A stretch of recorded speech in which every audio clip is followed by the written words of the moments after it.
बंदी छोड़ सतगुरु रामपाल जी परमेश्वर जी की जय हो। सत्साई भाई और बहनों, दया परमपिता परमेश्वर सतगुरु रामपाल जी भगवान की, जिनके शुभ आशीर्वाद से लगातार इसार जेल से आए हुए इस 80 पेज के लेटर जिसकी पुस्तक बनी हुई है जब जब भूल पड़े, इसके ऊपर हमारे 4 पार्ट कंप्लीट हो चुके हैं। 4 पार्ट देखने के लिए आप जी इस वीडियो के ऊपर जो टाइटल है उसमें लिंक दिए गए हैं, आप जी देख सकते हैं।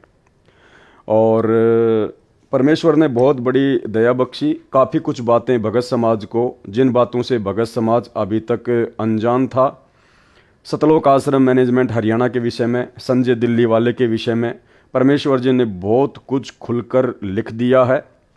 और 80 पेज का ये टोटल लेटर है। इस पर लगभग 4 वीडियो और बनेंगे। तो भाई और बहनों, आज हम 40 से लेकर 50 पेज तक पढ़ेंगे। और 40 से 50 के बीच में परमात्मा ने संजय दिल्ली वाले के अज्ञान और पाखंड के ऊपर गीता जी से बहुत सारे श्लोकों को लेकर उनका खंडन किया है, उसकी झूठ का पर्दाफाश किया है। तो जहाँ जहाँ आवश्यकता होगी दास आपको विश्लेषण करके समझाएगा, अन्यथा दास आपका कीमती समय बर्बाद नहीं करेगा।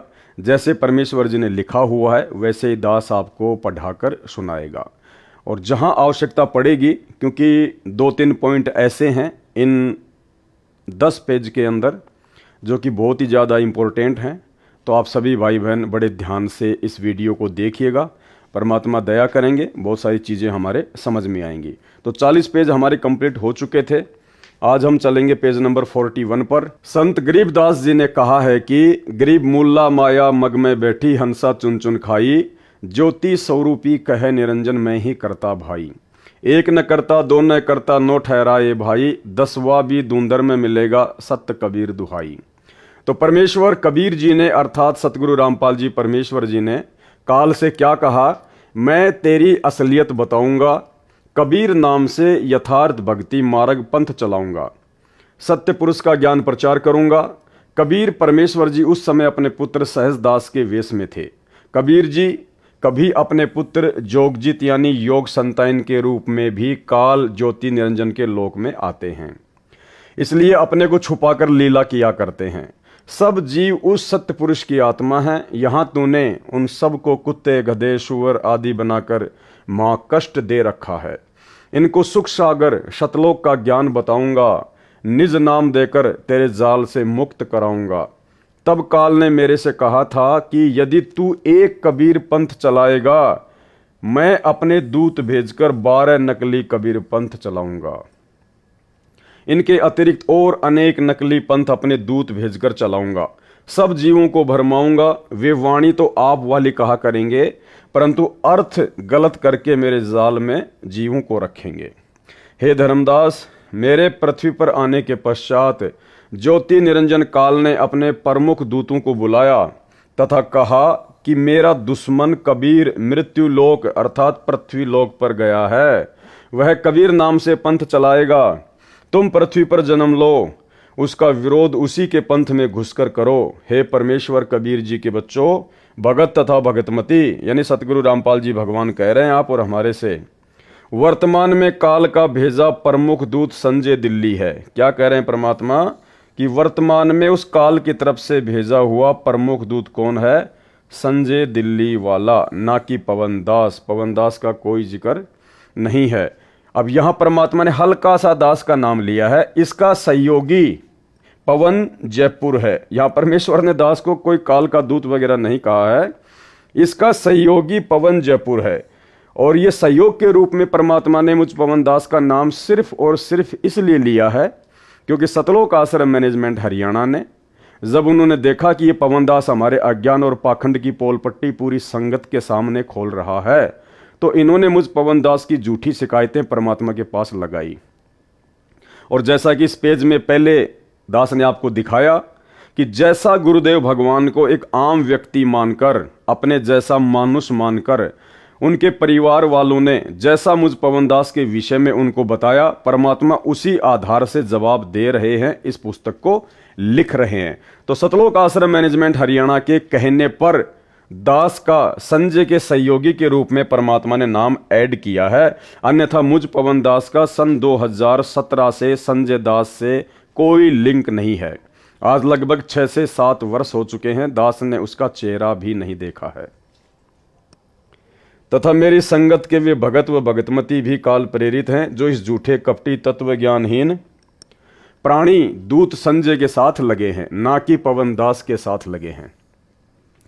जो इतना समझाने के पश्चात भी नाम शुद्ध नहीं करवाएंगे, माफी नहीं मांगेंगे, वे भी काल के दूत ही हैं। जो वापस आकर माफी मांगकर नाम शुद्ध करवा लेंगे, वे परमेश्वर कबीर जी के हंस व हंसनी हैं, यानी भगत आत्माएं हैं। यदि उन भगतों व भगतमतियों को काल के दूत वाली झूठी बातों पर विश्वास है कि दान का पैसा सही उपयोग नहीं हो रहा है, सही उपयोग नहीं हो रहा है, तो वे अपना नाम शुद्ध करवाकर भक्ति करें। अब यहां पर गुरुदेव भगवान ने संजय दिल्ली वाले को आधार बनाकर, क्योंकि ये 80 पेज का लेटर खाली संजय दिल्ली वाले के ऊपर ही नहीं भेजा है परमात्मा ने, संजय दिल्ली वाले के कुकर्मों को और अज्ञान को आधार बनाकर परमात्मा ने अपने ही कलयुगी परिवार अर्थात सतलोक आश्रम मैनेजमेंट हरियाणा की भी पोल पट्टी संगत के सामने खोलनी थी। तो परमेश्वर अब दान के विषय में क्या कहने जा रहे हैं। जो भगत समाज आश्रमों से जुड़ा हुआ है और जो अंधा होकर ज्योति पाठ और दान का पैसा उन कुपात्रों को, गुरुदेव के कलयुगी बेटा बेटी भाई बंधु रिश्तेदारों को, सतलोक आश्रम मैनेजमेंट हरियाणा वालों को दे रहा है और अपने कर्म फोड़ रहा है, उनके लिए परमात्मा यहां पर संजय दिल्ली वाले को आधार बनाकर क्या संकेत कर रहे हैं, संगत के लिए परमात्मा का क्या आदेश है। तो गुरुदेव क्या कह रहे हैं कि दान का पैसा सही उपयोग नहीं हो रहा है तो वे नाम शुद्ध करवा कर भक्ति करें, दान ना करें, क्योंकि ये सत्य है। दान रूप में चाहे 1 रुपया हो चाहे लाख रुपया हो, भक्ति का विधान यही कहता है कि दान केवल भगत ने अपने सुपात्र सतगुरुदेव भगवान के हाथों में ही देना होता है, क्योंकि 21 ब्रह्मांड में सतगुरु के अलावा कोई भी सुपात्र नहीं है। तो ये सर्व संगत के लिए परमात्मा का संकेत है, आदेश है। इस पुस्तक जब जब भूल पड़े के माध्यम से हिसार जेल से सतगुरु रामपाल जी भगवान का, दान ना करें, जो भी दान करना है उस पैसे को अलग रखते रहो। यानी आपके मन में अगर दान करने की इच्छा होती है तो आप जी परमात्मा को संकल्प कर लो, अपने घर पर जहां भी आपने परमात्मा का दरबार लगा रखा है, आप वहां पर परमात्मा को संकल्प कर लो कि हे परमपिता परमेश्वर, सारी सृष्टि के रचनहार सतगुरु रामपाल जी परमेश्वर, आपका दास या दासी आप जी को ज्योति का संकल्प करता है या पाठ प्रकाश का संकल्प करता है, या परमात्मा ये 50,000 रुपये या 5,000 रुपये दास आपको संकल्प करता है, परमेश्वर आप जी इसको स्वीकार करें। और जब आप हिसार जेल से किसी भी आश्रम में या कहीं भी बाहर आओगे, परमात्मा उस समय ये संकल्प किया हुआ दान आप सुपात्र सतगुरुदेव भगवान के कर कमलों में सौंप दूंगा। तो परमेश्वर का भक्ति विधान कहता है कि साधु भूखा भाव का, धन का भूखा नहीं, और जो कोई धन का भूखा वो साधु भी नहीं। और वर्तमान में परमात्मा को किसी के पैसे की आवश्यकता भी नहीं है, क्योंकि पिछले 9 साल से गुरुदेव भगवान शारीरिक रूप से हिसार जेल में हैं। उनको केवल 2 टाइम की रोटी और 2 जोड़ी कपड़े जो प्रशासन उपलब्ध करवाता है, उनके पास आपके दान की एक फूटी कोड़ी भी नहीं जा रही है। आपके दान का सरेआम दुरुपयोग राजनीति में, आरक्षणबाजी में, गुंडों की सीबीआई जांच करवाने में, धनाना गांव में बैडमिंटन का स्टेडियम बनाने में, गांव वालों के लिए बसें एम्बुलेंस चलाने में, रोड़े बनाने में, धनाना आश्रम में फालतू में हॉस्पिटल बनाने में, यानी तरह तरह के कुकर्मों में गुरुदेव का काल एजेंट कलयुगी परिवार वर्तमान में आपके द्वारा दिए गए ज्योति पाठ या अन्य दान का दुरुपयोग ही कर रहा है। तो परमेश्वर जी ने, सतगुरु रामपाल जी भगवान ने संजय दिल्ली वाले को आधार बनाकर अपनी पूरी संगत को यह निर्देशित कर दिया है, आदेश दे दिया है, उनको एक रास्ता बता दिया है कि आप वर्तमान में सतलोक आश्रम मैनेजमेंट हरियाणा को दान ना करें। देखो भाइयों और बहनों, बहुत सारी शंकाएं आपके मन में हो सकती हैं कि हम तो जो गुरुजी के हिसार जेल से ऑडियो आते हैं, वीडियो कॉल आती हैं, उनमें तो गुरुजी कहते हैं कि बच्चों खुल के दान करो, खुल के दान करो। देखो भाई और बहनों, परमात्मा एक तीर से अनेकों शिकार करते हैं। जो नादान संगत है, जो भोली संगत है, जो तत्व ज्ञान से फिलहाल अपरिचित संगत है, जो परमात्मा के मिशन से अपरिचित है, परमात्मा ने उनको एक जगह जोड़कर भी रखना है। अगर वे आत्माएं आश्रमों में नहीं आएंगी, नहीं जाएंगी, क्योंकि साध संगति की उनको जानकारी नहीं है। साध संगति से जुड़ने के लिए उनको डराया जाता है, धमकाया जाता है कि तुम्हारा नाम खंड हो जाएगा, तुम्हारा पीला पर्चा निकाल देंगे, तुम्हारी नो एंट्री कर देंगे, गुरुजी के पास तुम्हारी शिकायत भेज देंगे, तुम्हें गुरुद्रोही घोषित कर देंगे, गुरुजी के आने के बाद तुम्हें आश्रम में एंट्री नहीं देंगे। तो उन आत्माओं को इस प्रकार से डरा दिया गया है। अब वे आत्माएं जो ज्ञान में कमजोर हैं, साध संगति से नहीं जुड़ पा रही हैं, गुरुजी के ज्ञान को आधार नहीं बना पा रही हैं, तो गुरुदेव को पता है कि ऐसी स्थिति में घर बैठकर भी भक्ति सफल नहीं की जा सकती जब तक भगत को ज्ञान पूर्ण नहीं है। तो परमेश्वर ने उनको आश्रमों से जोड़ के भी रखना है ताकि वो आते रहें, जाते रहें, भक्ति मार्ग से जुड़े रहें, अन्यथा वो दूसरे पंथों में जाकर अपना सब कुछ बर्बाद कर देंगे। दूसरा, परमात्मा ने थोड़ा बहुत ज्ञान प्रचार भी इन लोगों के माध्यम से करवाना है, सतलोक आश्रम मैनेजमेंट हरियाणा के माध्यम से। अन्यथा भाइयों और बहनों, आपने कहानी सुनी होगी जो परमात्मा अक्सर अपने सत्संगों में बताते हैं कि एक शिष्य था, उसके गुरु ने उसको एक सिद्धि करवा दी और गुरु ने कहा कि बेटा मेरी गैर हाजिरी में इस सिद्धि का प्रयोग मत करना। गुरु कुछ दिन के लिए बाहर चला गया। पीछे से चेले ने देखा कि भाई सारा काम मुझे करना पड़ रहा है, गुरुजी ने मुझे एक सिद्धि करवाई थी, क्यों ना मैं उस सिद्धि का प्रयोग करूं। उसने सिद्धि का प्रयोग किया। तुरंत वहां पर एक जो है वो जिन्न प्रकट हो गया और जिन्न ने कहा कि भाई मुझे काम बता, अगर काम नहीं बताएगा तो मैं तेरी गर्दन मरोड़ूंगा। तो उसने काम बताया कि गांव से जाके आटा लिया, वो फटाफट आटा मांग के ले आया, लकड़ी इकट्ठी करके ले आ, लकड़ी ले आ, रोटी बना दी, झाड़ू निकाल दी। अब उसने देखा भाई इसको क्या काम बताऊं, और वो बोला मुझे काम पे लगा के रखना, अगर मुझे तूने फ्री छोड़ दिया तो मैं तेरी गर्दन मरोड़ूंगा। अब चेलाराम बड़ा दुखी, बड़ा परेशान हो गया, रो रो के गुरुजी को याद करने लगा कि आज ये मुझे मारेगा। इतने में गुरुजी उसको आते हुए दिखाई दिए। चेलाराम दौड़ के गया, गुरुजी के चरणों में गिर गया, रोने लगा। बोला भाई क्या हुआ? बोला गुरुजी बस पूछो मत क्या हुआ। बोला तूने वो सिद्धि यूज कर ली क्या? बोले हाँ गुरुजी। अरे बोला नालायक, मैंने तुझे मना किया था ना कि मेरी एब्सेंस में सिद्धि यूज मत करना। क्या हुआ? गुरुजी ऐसे ऐसे उसने सारा काम कर दिया। अब वो कह रहा है कि मुझे काम बता, नहीं तो मैं तेरी गर्दन मरोड़ूंगा। तो गुरुदेव ने कहा कि चल उसको ऐसा बोल कि वो एक लंबा सा बांस लेके आ जाए। तो उसने कहा कि भाई तू एक लंबा सा बांस लेके आ जा। वो फटाफट एक बांस लेके आ गया। अब इसको ये बोल कि जमीन में इसको गाड़ दे बांस को। उसने फटाफट खोद के गड्ढा और जमीन में बांस को गाड़ दिया। फिर गुरुदेव ने कहा कि अब इसको बोल कि इस बांस के ऊपर चढ़ और उतर, जब तक मैं तुझे दूसरा काम ना बताऊं तब तक तू इस बांस के ऊपर चढ़ेगा और उतरेगा और चढ़ेगा उतरेगा, यही काम तू करता रहे। तो उसने ऐसा ही किया, जिन अपने काम पे लग गया और चेले राम की जान बच गई। तो भाइयों और बहनों, ये जो सतलोक आश्रम मैनेजमेंट हरियाणा है ना, ये है जिन्न, ये भगत नहीं है। भक्ति के तो आसपास भी नहीं है ये लोग। गुरुदेव भगवान को पता है कि ये जिन्न हैं, ये भूत हैं, ये काल के एजेंट हैं। भक्ति तो इनसे हो नहीं सकती, अच्छे कर्म तो इनसे हो नहीं सकते।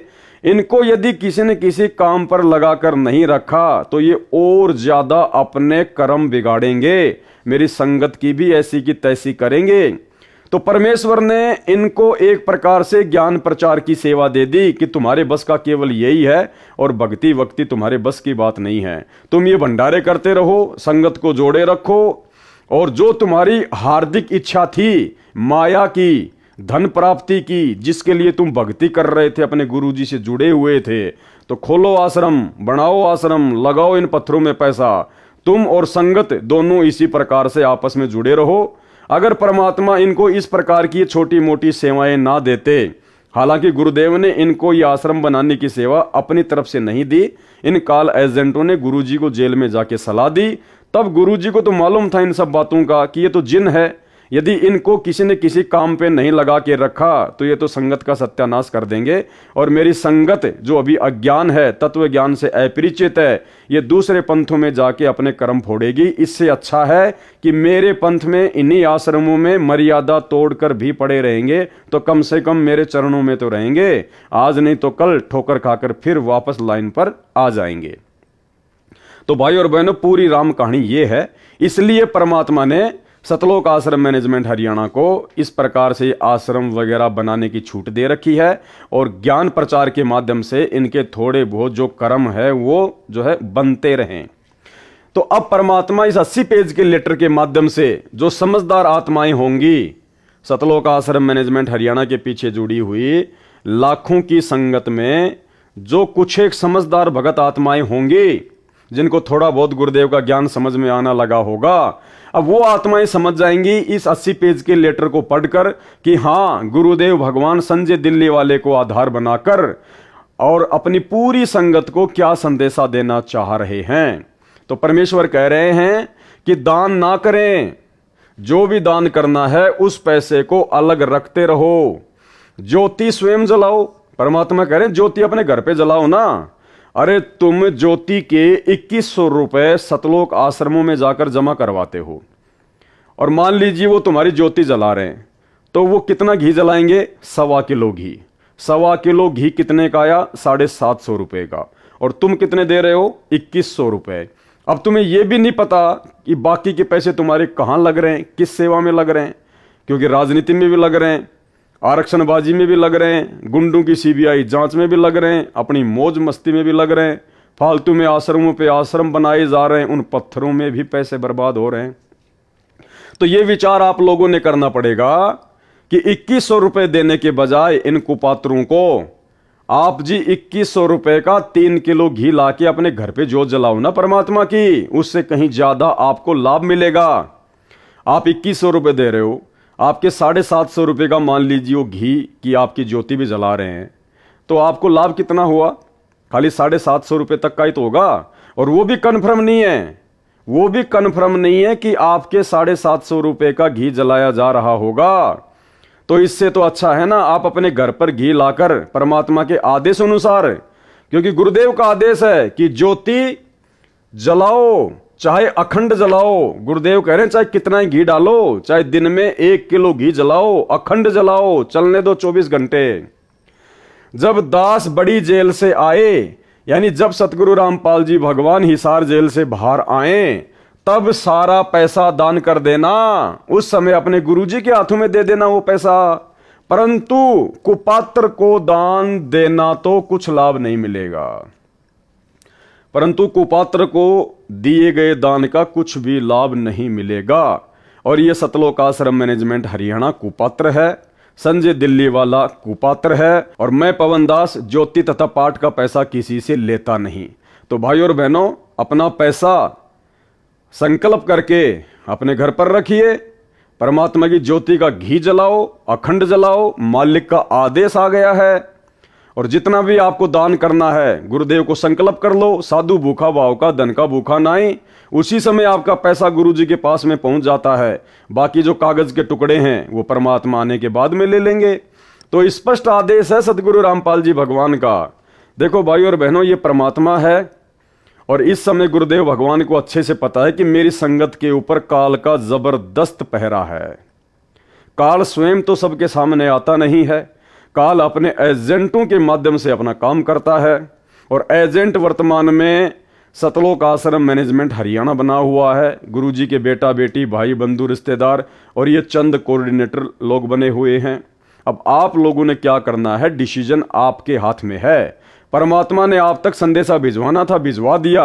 अब गुरुदेव भगवान आपका हाथ पकड़ के नहीं रोकेंगे कि आप आश्रमों में मत जाओ, या वहां जाकर ज्योति पाठ का पैसा मत दो, या भंडारे में मत जाओ।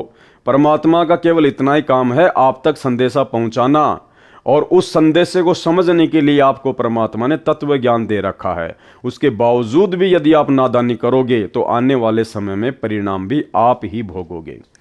तो ये स्पष्ट संकेत सतगुरु रामपाल जी भगवान की करोड़ों की संगत को संजय दिल्ली वाले को माध्यम बनाकर परमेश्वर जी ने दिया है। एक बार फिर से पढ़ लो।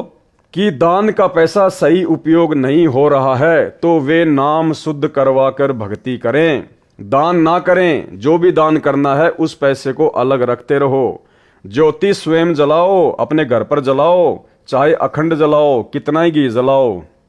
जब दास बड़ी जेल से आए, अर्थात जब सतगुरु रामपाल जी भगवान हिसार जेल से बाहर आए, तब सारा पैसा दान कर देना, परंतु कुपात्र को दान देकर तो कुछ लाभ नहीं मिलता। और यही कारण है पिछले 9 वर्षों से हजारों की संख्या में सतगुरु रामपाल जी भगवान की आत्माएं काल की भेंट चढ़ चुकी हैं, अकाल मौत मर चुकी हैं। इन आश्रमों में आते जाते समय, हिसार की तारीखों पे आते जाते समय, और भी ना जाने बहुत सारे कारणों से, क्योंकि भगत समाज ने सतलोक आश्रम मैनेजमेंट हरियाणा की मनमानियों में बढ़ चढ़ के सहयोग किया है और कुपात्र को दिए गए दान का कोई लाभ मिलता नहीं, परमात्मा ने लिख दिया। और भगत समाज को कोई लाभ मिलना नहीं था, मर्यादा सबकी खंडित हो गई कुपात्रों को ज्योति पाठ और दान का पैसा देने के चलते, उनके मनमाने आचरण में उनका सहयोग करने के चलते, हिसार की तारीखों पे जा जाके प्रशासन को परेशान करने के चलते, मर्यादा किसी की बची नहीं, भक्ति किसी की बन नहीं रही, तो सबकी दुर्गति, घर घर में लड़ाई झगड़ा और कलह इस समय सतलोक आश्रम मैनेजमेंट हरियाणा से जुड़ी हुई संगत में है। तो परमेश्वर क्या कह रहे हैं, इस पत्र में भी यही समझाया है। उनको विचार करना चाहिए, किसको, संगत को, कि उनके लाखों भाई बहन कमेटी वाले सेवादारों को वह नामदान केंद्रों पर मेरे आदेश से दान दे रहे हैं। मेरे परिवार वाले भी वहीं दान दे रहे हैं। अब बताओ सतगुरु रामपाल जी भगवान के परिवार ने कौन से दिन दान किया, बताइए। आप खुद गुरुजी के बेटा बेटी भाई बंधु रिश्तेदारों को सौगंध खिलाकर कि तुझे गुरुजी की सौगंध है, बता तूने कितने रुपए दान दिए बरवाला कांड के बाद में। वो बोलेंगे हम तो दान लेने वाले हैं, देने वाले थोड़ी हैं। अरे सतलोक आश्रम मैनेजमेंट हरियाणा अर्थात गुरुजी का परिवार अर्थात कमेटी, ये एक ही है। और ये लोग तो दान लेते हैं संगत से, इन्होंने कभी दान दिया नहीं है, ये तो लेते हैं। तो विचार करना चाहिए भाइयों बहनों। परमात्मा ने जो हकीकत थी वो ऊपर बता दी, और यहां गुरुदेव ने संकेत भी कर दिया कि मेरे परिवार वाले भी वहीं पर दान दे रहे हैं, जबकि गुरुदेव का परिवार 1 रुपया भी जेब से निकाल के नहीं देता, 1 रुपया भी, क्योंकि उनके पास में अपना पैसा है ही नहीं, उनके पास में पैसा है ही नहीं। वो तो खुद संगत के दान के ऊपर हराम के टूक तोड़ रहे हैं, संगत के दान के ऊपर अपना पेट भर रहे हैं, वो कहां से दान करने वाले हैं। तो ये संकेत है परमात्मा का, समझदार समझ जाएंगे। क्या उन्होंने सब जांच पड़ताल नहीं की होगी? गुरुदेव कह रहे हैं क्या संगत ने मेरे परिवार वालों को ज्योति पाठ और दान का पैसा देने से पहले क्या जांच पड़ताल नहीं की होगी? इशारा कर रहे हैं परमात्मा कि संगत नादान है, बेखबर है। क्या उन्होंने सब जांच पड़ताल नहीं की होगी कि दान का पैसा ठीक खर्च हो रहा है? जांच पड़ताल तो बिल्कुल हो गई। सत्सेवकों ने सैकड़ों वीडियो बना दिए इनके कुकर्मों के ऊपर। इन्होंने धनाना गांव में धनाना गांव वालों के लिए 50 लाख रुपए जो भक्तों का ज्योति पाठ और दान का पैसा था, बैडमिंटन का स्टेडियम बना दिया। तो ये पैसा बर्बाद हो रहा है ना। हरियाणा के जाट आरक्षण में इन्होंने करोड़ों रुपया जाट आरक्षण संघर्ष समिति को दिया चंदे के रूप में। क्या ये पैसे का दुरुपयोग नहीं है? क्या इन्होंने उन कुपात्रों को दान नहीं दिया? तुमने तो मैनेजमेंट वाले कुपात्रों को दे दिया, मैनेजमेंट ने हरियाणा के जाट आरक्षण में उन जगत वाले कुपात्रों को दे दिया। राजस्थान में राजपूत करणी सेना को 5 लाख रुपए नगद आनंदपाल सिंह की सीबीआई जांच के लिए दिया। तुमने तो दिया उन कुपात्रों को पैसा, मैनेजमेंट वालों को। उन कुपात्रों ने आगे राजपूत करणी सेना वाले कुपात्रों को पैसा दे दिया। सरेआम तुम्हारे दान का दुरुपयोग। क्या उन्होंने सब जांच पड़ताल नहीं की होगी कि दान का पैसा ठीक खर्च हो रहा है या गलत है? देखो संकेत कर रहे हैं परमात्मा ये प्रश्नवाचक चिन्ह लगाकर कि गलत। उनको विश्वास है कि पैसा सही प्रयोग हो रहा है। आपको भी विश्वास करना चाहिए। बिल्कुल नहीं कर सकते, क्योंकि ये हमारी परीक्षा है। परमात्मा परीक्षा लेगा। हम कैसे विश्वास करेंगे जब गुरुदेव भगवान ने सत्संगों में कह दिया कि तुम्हारे सतगुरु के अलावा धरती पर कोई भी सुपात्र नहीं है, दान लेने का अधिकारी नहीं है। फिर हम कैसे अपने जैसे 2 कोटि के जीवों को पैसा देके विश्वास करें? कर ही नहीं सकते। गुरु बिन दान पुण्य जो कर ही, मिथ्या होय कभू न फल ही। गुरु बिन माला फेरते, गुरु बिन देते दान, गुरु बिन दोनों निष्फल है, चाहे पूछो वेद पुराण। ये है परमात्मा का विधान। तो ये जो लाइन लिखी है परमात्मा ने, आपको भी विश्वास करना चाहिए। अपने सत्संगों में परमात्मा ने यह कभी नहीं कहा कि आपको अपने जैसे 2 कोड़ी के भक्तों को दान देना चाहिए, या भगत दान लेने के लिए सुपात्र है, या आपको उन पर विश्वास करना चाहिए। ये परमात्मा ने कभी भी अपने सत्संगों में नहीं कहा। इसलिए ये हम भक्तों की परीक्षा है। बात अब ज्योति के 2100 रुपए की करता हूं। कबीर कहे कबीर पुकार के, दोए बात लख ले, एक साहिब की भक्ति व भूखों को कछु दे। कबीर धन चाहे तो दान कर, मुक्ति चाहे जप नाम, जो कोई दोनों नी इच्छा करे, करे सब ही काम। कबीर गुरु से शिष्य जब दीक्षा मांगे, मन कर्म वचन धरे धन आगे। गुरु से शिष्य जब दीक्षा मांगे, तो आप दीक्षा किससे मांग रहे हो भाई? आपको तो सतलोक आश्रम मैनेजमेंट हरियाणा दीक्षा दे रहा है, आपको तो अपने जैसे 2 कोड़ी के जीव दीक्षा दे रहे हैं। तो मन कर्म वचन और वो धन अपने गुरुजी के सामने रखा जाता है, ना कि भगत भाइयों के सामने। गरीबदास जी ने कहा है कि तन मन धन सब अर्पिए, भक्ति मुक्ति के काज, और जिनके उर में बंदगी, तो क्या इंदर का राज। कबीर 10वां अंश गुरु को दीजिए, जीवन जन्म सफल कर लीजिए। और तुम दान रूप में 10वें अंश का पैसा किसको दे रहे हो? सतलोक आश्रम मैनेजमेंट हरियाणा को। जबकि 10वें अंश का पैसा दान रूप में किसको दिया जाता है? अपने गुरु को। तो टोटल भक्ति विधान के खिलाफ आपका हर एक कदम बढ़ रहा है। गीता अध्याय 3 श्लोक 10-15 में भी यही कहा है कि श्लोक नंबर 10, प्रजापिता यानी परमेश्वर कबीर जी ने सृष्टि के प्रारंभ में प्रजाओं की तथा यज्ञों अर्थात धार्मिक अनुष्ठानों के ज्ञान की रचना करके यानी सूक्ष्म वेद बताकर कहा कि तुम प्रजाजन मेरे द्वारा बताए धार्मिक अनुष्ठान विधान के अनुसार धार्मिक क्रिया करके उसके द्वारा वृद्धि को प्राप्त हो जाओ, यानी धनी बनो व भक्ति से भगत बनो। ये विधान अनुसार किया धार्मिक अनुष्ठान तुम सब साधकों को इच्छित पदार्थ प्राप्त करवाने वाले हों। मेरे अतिरिक्त जितने भी गीता के अनुवाद करता हैं, गुरुदेव भगवान कह रहे हैं, मेरे अतिरिक्त जितने भी गीता के अनुवाद करता हैं उन सब ने ब्रह्मा को प्रजापति लिखा है, उनकी बुद्धि काल ने बंद कर रखी है। श्लोक नंबर 11, इस यज्ञ यानी मर्यादा में रहकर किए गए धार्मिक अनुष्ठान द्वारा देवताओं को उन्नत करो। वे देवता तुम सब साधकों स्त्री पुरुष को उन्नत करें, यानी भौतिक व आध्यात्मिक धन के धनी बनाएं। इस प्रकार निस्वार्थ भाव से आपस में एक दूसरे को उन्नत करते हुए तुम सब पर यानी ज्योति निरंजन वाले मोक्ष लाभ से दूसरा जो पूर्ण मोक्ष लाभ है उस कल्याण को प्राप्त हो जाओ। गीता अध्याय 15 श्लोक 1 से 4 में पूर्ण ब्रह्म को तो वृक्ष की जड़ बताया तथा अक्षर पुरुष को तना, क्षर पुरुष ज्योति निरंजन को डार, तीनों देवताओं रजगुण ब्रह्मा, सतगुण विष्णु, तमगुण शिव को शाखा तथा पत्तों को संसार बताया है। इन श्लोकों में उसी के आधार से कहा है कि शास्त्र विधि अनुसार यानी गुरु मर्यादा में रहकर धार्मिक अनुष्ठान करके यानी पूर्ण ब्रह्म की जो वृक्ष की मूल है सिंचाई पूजा करो, जिससे देवता रूपी शाखा बढ़ेंगी, यानी देवताओं के पास सत्य साधक के शुभ कर्म व पुण्य कर्म जमा हो जाएंगे। ये देवता कर्म का फल ही देते हैं, इसलिए कहा है। याद रखें, इस अध्याय 3 के श्लोक 15 में स्पष्ट है कि ब्रह्म यानी ज्योति निरंजन काल ब्रह्म की उत्पत्ति अविनाशी परमात्मा कबीर जैसे हुई है। वह सर्वगतम ब्रह्म सर्वव्यापी परम अक्षर परमात्मा नित्यम नित्य ही सदा ही धार्मिक अनुष्ठानों में प्रतिष्ठित है, यानी इष्ट रूप में पूज्य है।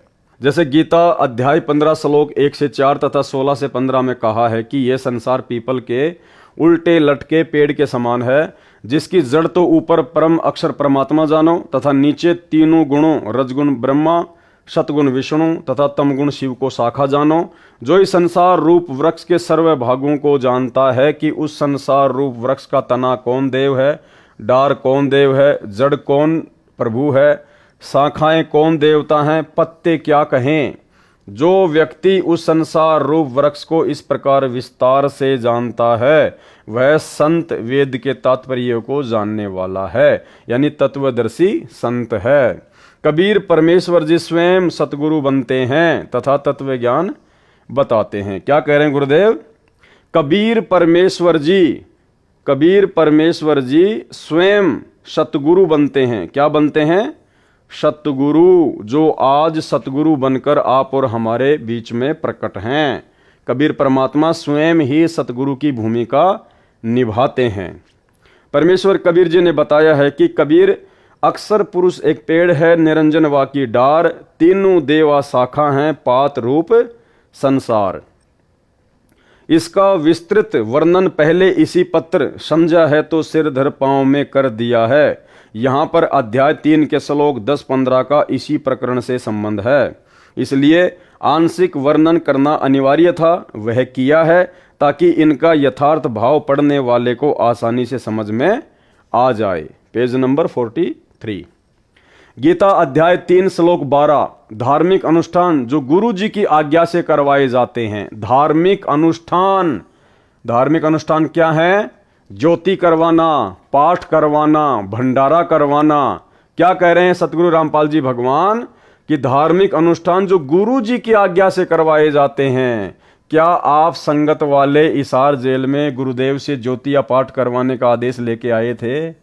अब लाखों की संख्या में जो भाई बहन आंखें बंद करके ज्योति पाठ करवा रहे हैं उन आश्रमों में, उनको पात्रों को, क्या परमेश्वर के भक्ति विधान अनुसार गीता अध्याय 3 श्लोक 12 के अनुसार कोई भी धार्मिक अनुष्ठान करवाने से पहले क्या आपने हिसार जेल में जाकर अपने गुरुदेव से आज्ञा प्राप्त की?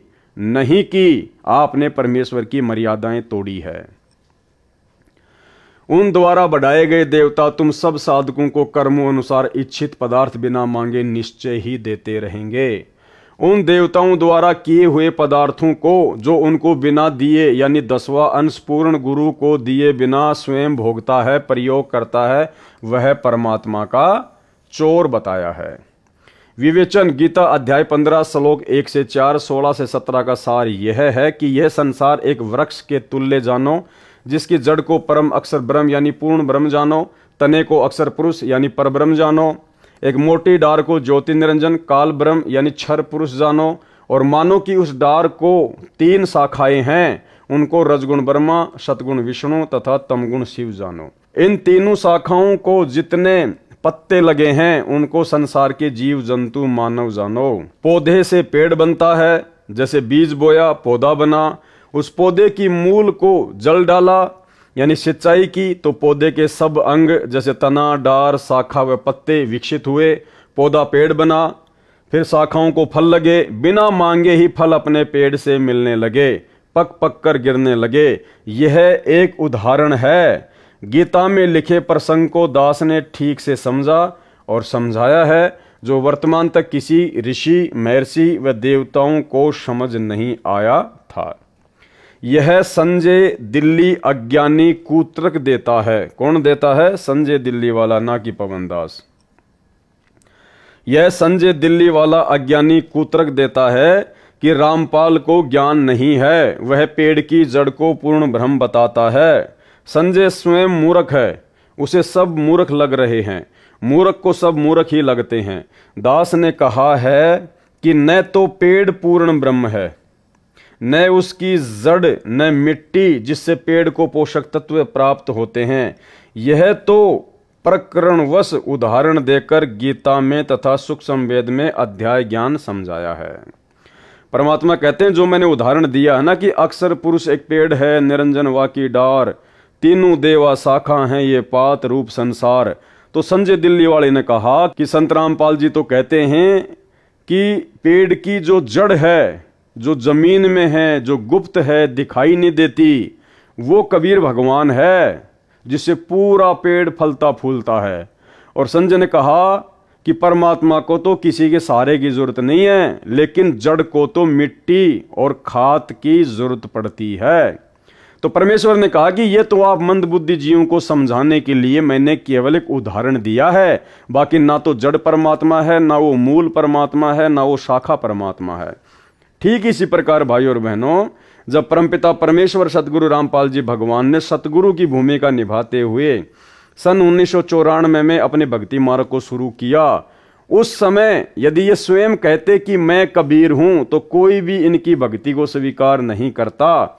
इसलिए परमात्मा ने हमें भक्ति पर लगाकर ज्ञान समझाने के लिए इस कागज की काल्पनिक फोटो को कबीर भगवान की फोटो बताया, केवल एक उदाहरण के रूप में। जिस प्रकार यहां कह रहे हैं परमात्मा कि ना तो वो जड़ परमात्मा है, ना वो शाखा परमात्मा है, यह तो प्रकरणवश उदाहरण देकर गीता में तथा सूक्ष्म वेद में अध्याय ज्ञान समझाया है। तो इसी प्रकार जो आज भोली संगत, करोड़ों की संगत इस काल्पनिक कागज की फोटो को कबीर भगवान मानकर अपने घर पर रखती है, इसको दंडवत करती है, आश्रमों में इसके बड़े बड़े पोस्टर लगाए जाते हैं, जून के महीने में कबीर प्रकट दिवस मनाया जाता है, ये संगत की नादानी है।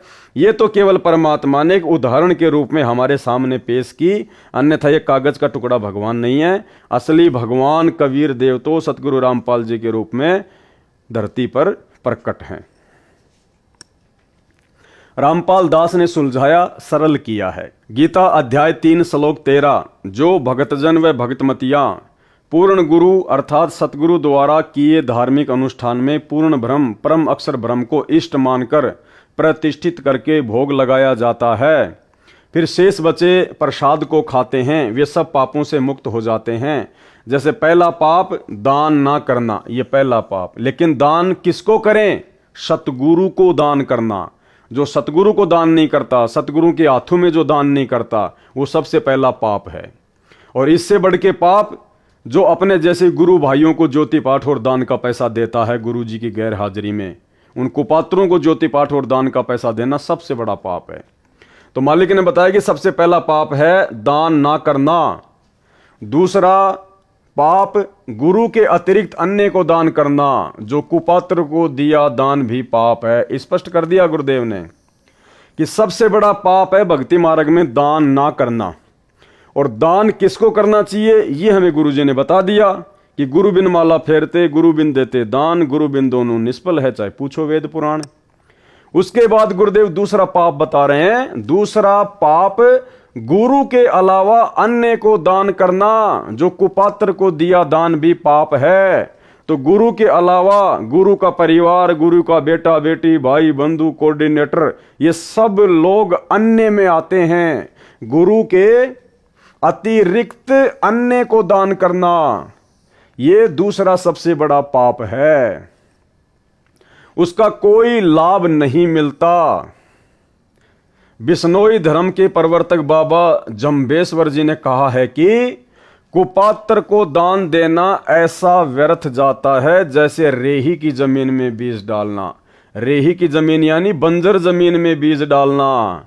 तो आप लोग जो वर्तमान में गुरुजी की गैर हाजिरी में तत्व ज्ञान को आधार ना बनाकर इस परीक्षा के समय में जो अपने जैसे जीवों को सतलोक आश्रम मैनेजमेंट हरियाणा को ज्योति पाठ और दान का पैसा दे रहे हैं, परमात्मा कहते हैं आप तो बंजर जमीन में बीज डाल रहे हो, रेही की जमीन में बीज डाल रहे हो। सुपात्र को दिया दान ऐसे लाभ देता है जैसे उपजाऊ डहर। सुपात्र केवल हमारे गुरुदेव भगवान हैं। तीसरा पाप निर्धारित दान न करना। निर्धारित दान यानी 10वां अंश। जैसे ये दास रामपाल दास ज्योति हवन यज्ञ के लिए 1.25 किलोग्राम गाय या भैंस का घी दान करने को कहता है। क्या कह रहे हैं परमात्मा? परमात्मा ने ये नहीं कहा कि तुम 2100 रुपए दान करो, क्योंकि पैसे का तो दुरुपयोग होगा ही होगा। क्या कह रहे हैं परमात्मा? 1 किलो घी दान कर दो। अगर तुम्हें ज्योति करवानी है उन आश्रमों में तो 2100 रुपए ना दो, 1 किलो घी दे दो। तो घी को तो कम से कम दुरुपयोग तो नहीं करेंगे, हवन यज्ञ में लगाएंगे। स्पष्ट कह रहे हैं गुरुजी। जैसे ये दास रामपाल दास ज्योति हवन यज्ञ के लिए 1.25 किलोग्राम गाय या भैंस का घी दान करने को कहता है, 2100 रुपए के लिए नहीं कहा गुरुजी ने। ये 2100 रुपए तो सतलोक आश्रम मैनेजमेंट हरियाणा गुरुजी के नाम की आड़ में संगत से लूट रहा है, ठग रहा है। गुरुजी ने स्पष्ट लिख दिया इस पत्र में कि आपको अगर ज्योति भी करवानी है तो केवल 1 किलो गाय या भैंस का घी दे दो, वहां पर पैसे मत दो। फिर यह भी विधान कहा है कि 10वां अंश सच्चे व पूर्ण गुरु को दान करना चाहिए। 10वें अंश का पैसा किसको दान करना चाहिए? 10वां अंश सच्चे व पूर्ण गुरु को दान करना चाहिए। तो भाई इन आश्रमों में आप जी किसको दान कर रहे हैं? क्या वो गुरु जी का बेटा बेटी भाई बंधु रिश्तेदार, वो कोऑर्डिनेटर जो इन आश्रमों को चला रहे हैं, संभाल रहे हैं, क्या ये लोग सच्चे गुरु हैं क्या तुम्हारे? ये पूर्ण गुरु हैं क्या? तो किसको दान कर रहे हो भाई तुम? स्पष्ट कह रहे हैं गुरुदेव भगवान, 10वां अंश सच्चे व पूर्ण गुरु को दान करना चाहिए। यानी वर्तमान में लाखों की संगत जो इन आश्रमों में आंख बंद करके दान कर रही है, सबका दान व्यर्थ जा रहा है और इसका परिणाम आने वाले चंद समय में आप सभी को देखने को मिलेगा। वह न किया तो भी पूर्ण लाभ नहीं मिलता। चौथा पाप, सत्य साधना न करके नकली गुरु से दीक्षा लेकर भक्ति व दान करना चौथा पाप है। पूर्ण ब्रह्म की पूजा न करके देवी देवताओं को इष्ट रूप में पूजना 5वां पाप है। भूत विद्या वालों के पास जाना यह छठा पाप है। तीर्थों पर पूजा के लिए जाना आदि आदि अनेकों पाप हैं। उपरोक्त सब पापों से मुक्ति भक्तों भक्तमतियों को दिलाने के लिए ज्योति यज्ञ के लिए दास रामपाल दास 2100 रुपए दान करने को कहता है। जबकि ऊपर परमात्मा ने स्पष्ट कर दिया कि मैंने कभी नहीं कहा कि आप इन आश्रमों में 2100 रुपया ज्योति का दान करो, क्योंकि यहां तो गुरुजी ने स्पष्ट कर दिया है कि जैसे ये दास रामपाल दास ज्योति हवन यज्ञ के लिए 1.25 किलोग्राम गाय या भैंस का घी दान करने को कहता है। क्या दान करने को कह रहे हैं गुरुजी? केवल घी दान करने को कह रहे हैं 1 किलो।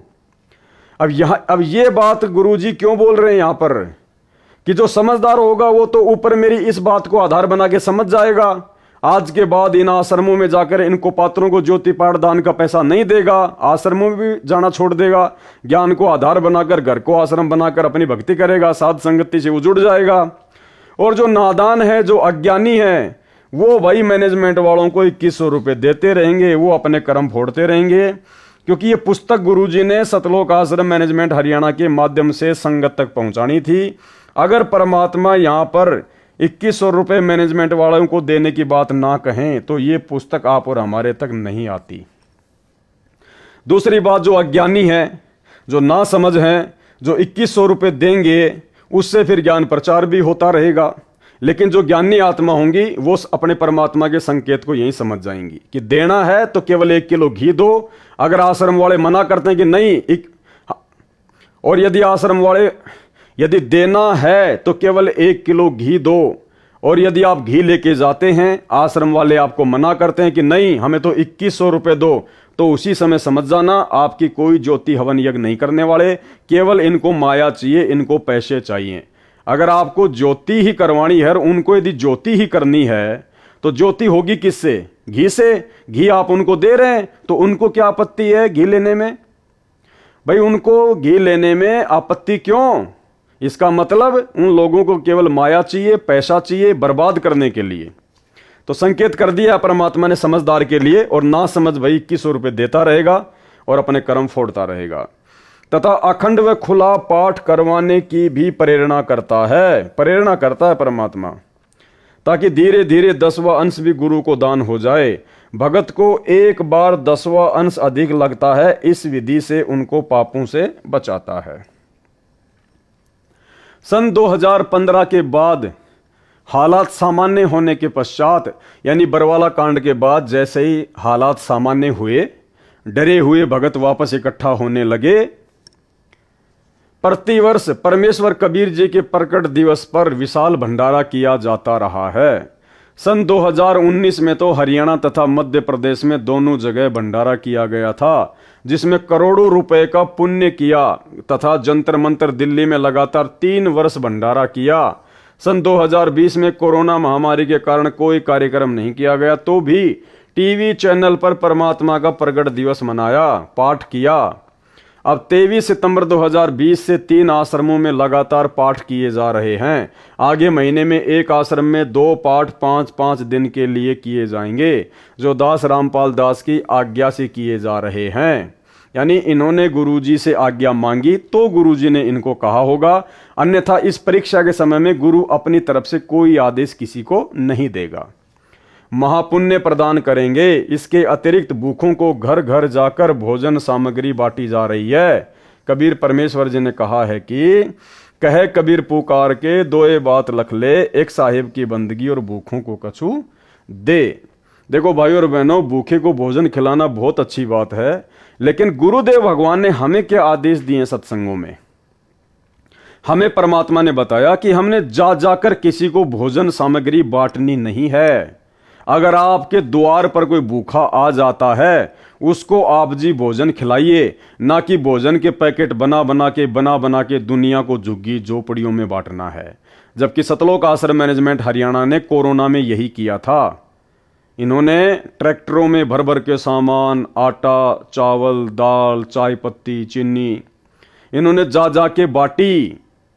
लेकिन परमात्मा का क्या आदेश है भाई? वो तो परीक्षा चल रही है। परमात्मा तो आदेश देकर भी सर में जूते मरवाता है जब परीक्षा लेनी होती है तब। वो कहानी सुनाई ना मैं गुरुजी ने सत्संग में।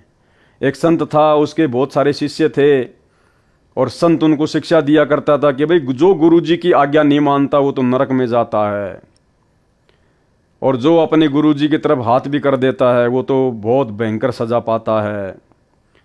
तो सब बड़े ध्यान से सुन रहे थे। तब संत ने कहा कि भाई मेरा आदेश है, अपने पैर का जूता निकालो और मेरे सर में 5-5 जूते मारो। अब सारे शिष्य धर्म संकट में पड़ गए। बहुत देर हो गई, तब गुरु ने कहा, अरे क्या हुआ? मैं तुम्हें यही शिक्षा देता था क्या? अरे गुरु की आज्ञा का पालन नहीं करोगे तो नरक में जाओगे। अब एक तरफ तो गुरु की आज्ञा और दूसरी तरफ आज्ञा क्या? गुरु के सर में जूते मारना। अब किसी की हिम्मत नहीं पड़ी। अंत में एक शिष्य खड़ा हुआ, गुरु जी के पास आया, अपने पैर का जूता निकाला और अपने सिर में मारे 5। तो इस प्रकार से भाइयों और बहनों, गुरु जो है वो परीक्षा के समय में उल्टा आदेश देकर भी परीक्षा ले सकता है। और अगर इनको आदेश सतगुरु रामपाल जी भगवान की ओर से था कोरोना के समय में जा जाकर लोगों को सामग्री बांटने का, तो ये उनकी परीक्षा थी जिसमें वो लोग फेल हो गए। क्योंकि सत्संग में गुरुजी ने अपना विधान बताया। सत्संग गुरु का पक्का विधान है, अटल विधान है। कल को गुरुजी नहीं रहेंगे सतगुरु रूप में, गुरु रूप में, तब उनके सत्संग रहेंगे। हजारों साल तक जो गुरुजी का मार्ग चलेगा गुरुजी की गैर हाजिरी में, वो गुरुजी के सत्संगों के आधार से ही चलेगा। तो सत्संगों में जो गुरुजी ने अपना विधान बता दिया, जो नियम मर्यादा बता दी, वो अटल है। तो सत्संग में गुरुदेव ने क्या बताया कि आपने जा जाकर किसी को भोजन सामग्री नहीं बांटनी है। अगर आपके द्वार पर कोई भिखारी आ जाता है तो उसको खाना खिला दो। जबकि इन लोगों ने जा जाकर सामग्री बांटी है, जो कि गुरुजी के ज्ञान के विरुद्ध था। कहे कबीर पुकार के दोए बात लख ले, एक साहिब की बंदगी और भूखों को कछु दे। अर्थात कबीर परमेश्वर जी का आदेश है कि भगत पूर्ण गुरु की शरण में जाए और उसको 10वां अंश दान करे। वह भक्ति कराता है तथा भूखों को भोजन व्यवस्था भी करवाता है। अब देखो ये क्या आ गया, क्या आदेश आ गया। ऊपर तो परमात्मा ने मैनेजमेंट वालों की बातों को लिख दिया कि इन्होंने जा जाकर लोगों को भोजन बांटा जब कोरोना आया तब, और यहां गुरुजी क्या कह रहे हैं? अर्थात कबीर परमेश्वर जी का आदेश है। ये आदेश बता रहे हैं, परमात्मा का विधान बता रहे हैं ये। अर्थात कबीर परमेश्वर जी का आदेश है कि भगत पूर्ण गुरु की शरण में जाए और उसको 10वां अंश दान करे। वह भक्ति करवाता है तथा भूखों को भोजन की व्यवस्था भी करवाता है। कौन करवाता है? गुरु करवाएगा। गुरु भूखों के लिए भोजन की व्यवस्था करवाएगा, ना कि चेले जा जाके भूखों को भोजन बांटेंगे। तो यहां भी सतलोक आश्रम मैनेजमेंट हरियाणा कोरोना काल में फेल हो चुका है। भूखे परिवारों को भोजन देते हैं। जैसे वर्तमान में पूरे विश्व में कोरोना महामारी का प्रकोप है, जिसके कारण पूरे भारत में लॉकडाउन हुआ। जिस कारण से कोई व्यक्ति धन उपार्जन का कार्य नहीं कर पा रहा। मजदूर व उनके बच्चे भूख से व्याकुल हुए। उनके लिए मेरी आज्ञा से मेरे प्रिय विश्वसनीय सब भगत व भगतमती शिष्य व शिष्या दान कर रहे हैं। भाई गुरु जी का कोई विशेष कोई प्रिय नहीं होता है, गुरु तो समदृष्टि होता है, गुरु की नज़र में सब एक समान होते हैं।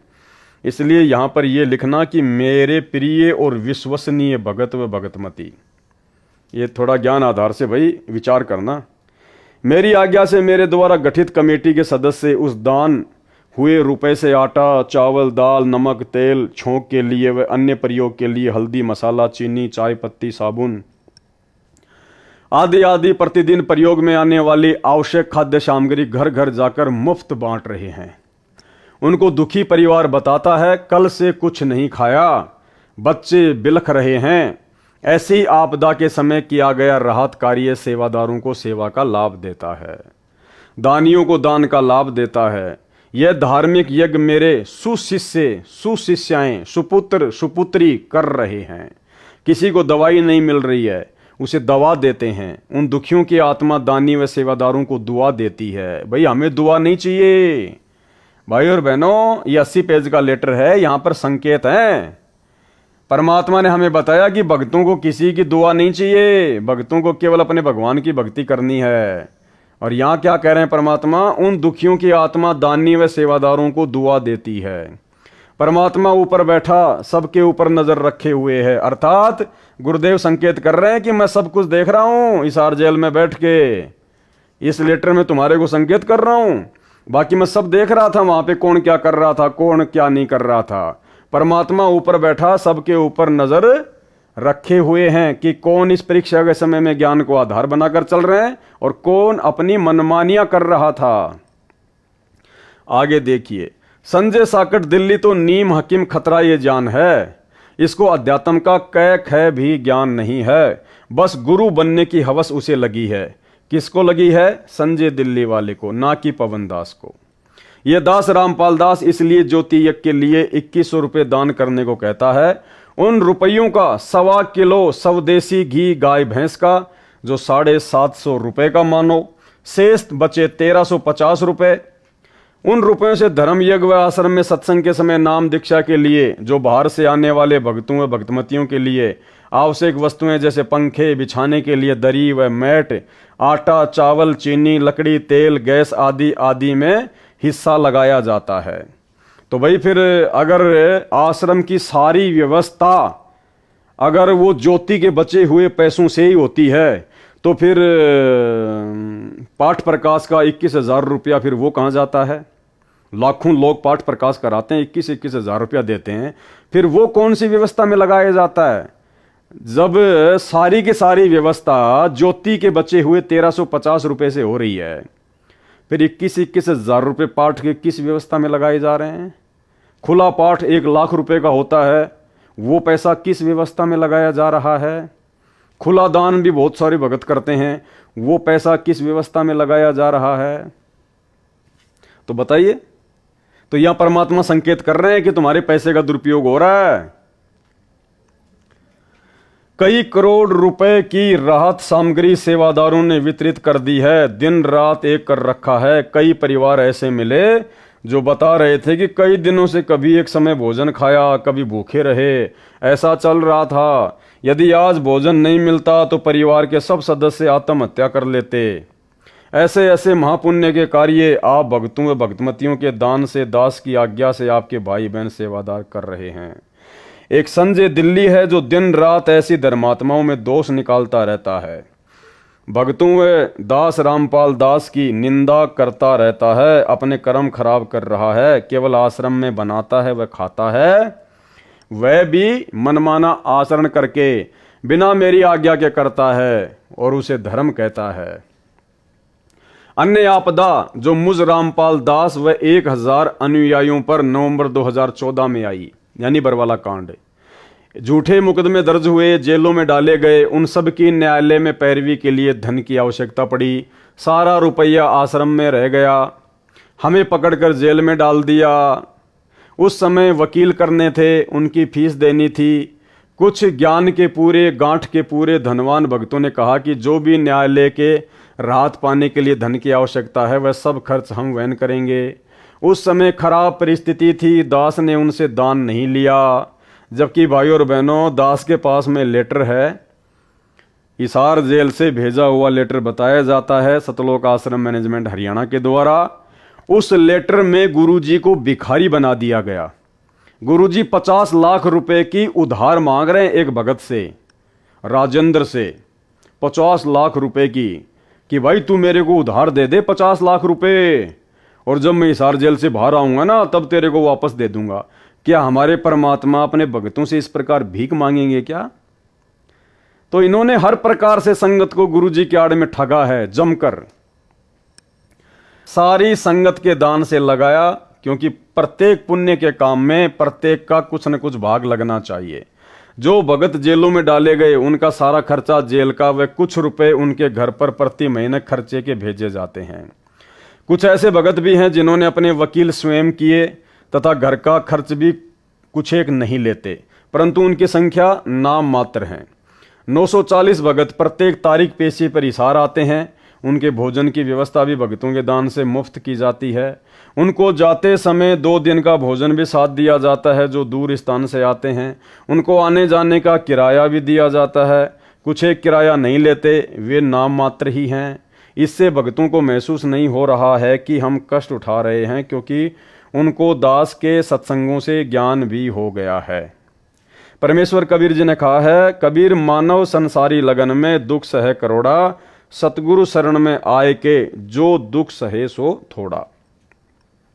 अर्थात मानव स्त्री पुरुष अपने सांसारिक कार्यों में अनेकों कष्ट सहन करते हैं, मुकदमे भी होते हैं, जेलों में भी जाते हैं, यात्रा में गर्मी सर्दी में आते जाते हैं, पैसे भी खर्च होते हैं, समय भी व्यर्थ जाता है, कष्ट भी उठाते हैं। कभी कभी तो सर्दी के मौसम में रेलवे स्टेशन पर एक चद्दर में रात गुजारनी पड़ जाती है। किसी की पुत्र वधू ने आत्महत्या कर ली, सारा परिवार जेल में, धन खर्च, कष्ट भी, घर का नाश हो जाता है। इसके विपरीत भगत परमात्मा की भक्ति व सतगुरु शरण में जो कष्ट उठाते हैं उनका समय व्यर्थ नहीं होता। वे भक्ति सुमरण करते करते यात्रा करते हैं, उनका खर्च हुआ किराया धर्म माना जाता है।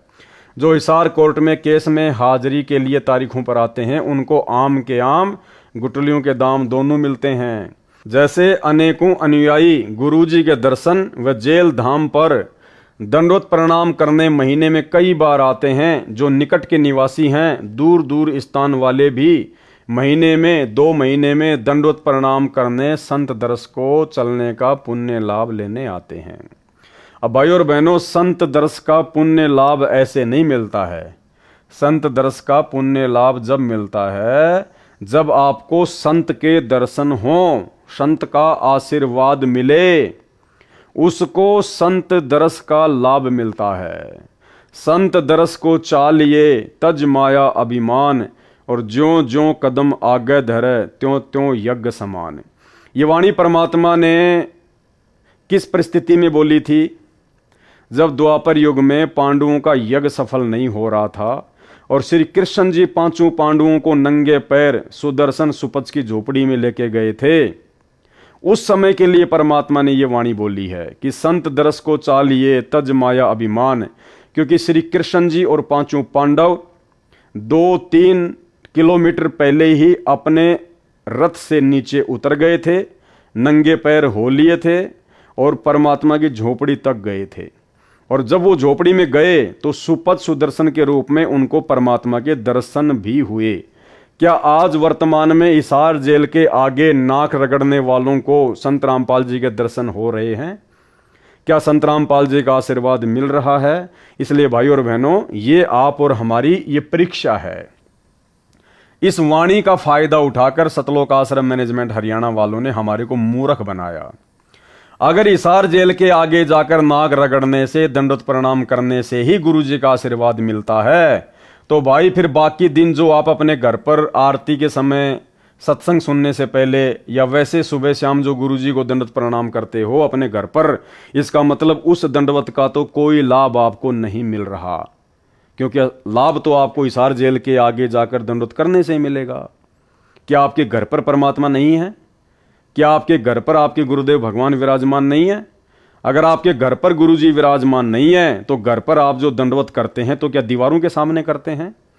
क्या जो आप ज्योति जलाते हैं अपने घर पर तो क्या आप दीवारों के सामने जलाते हैं? क्या आपके घर पे परमात्मा नहीं है?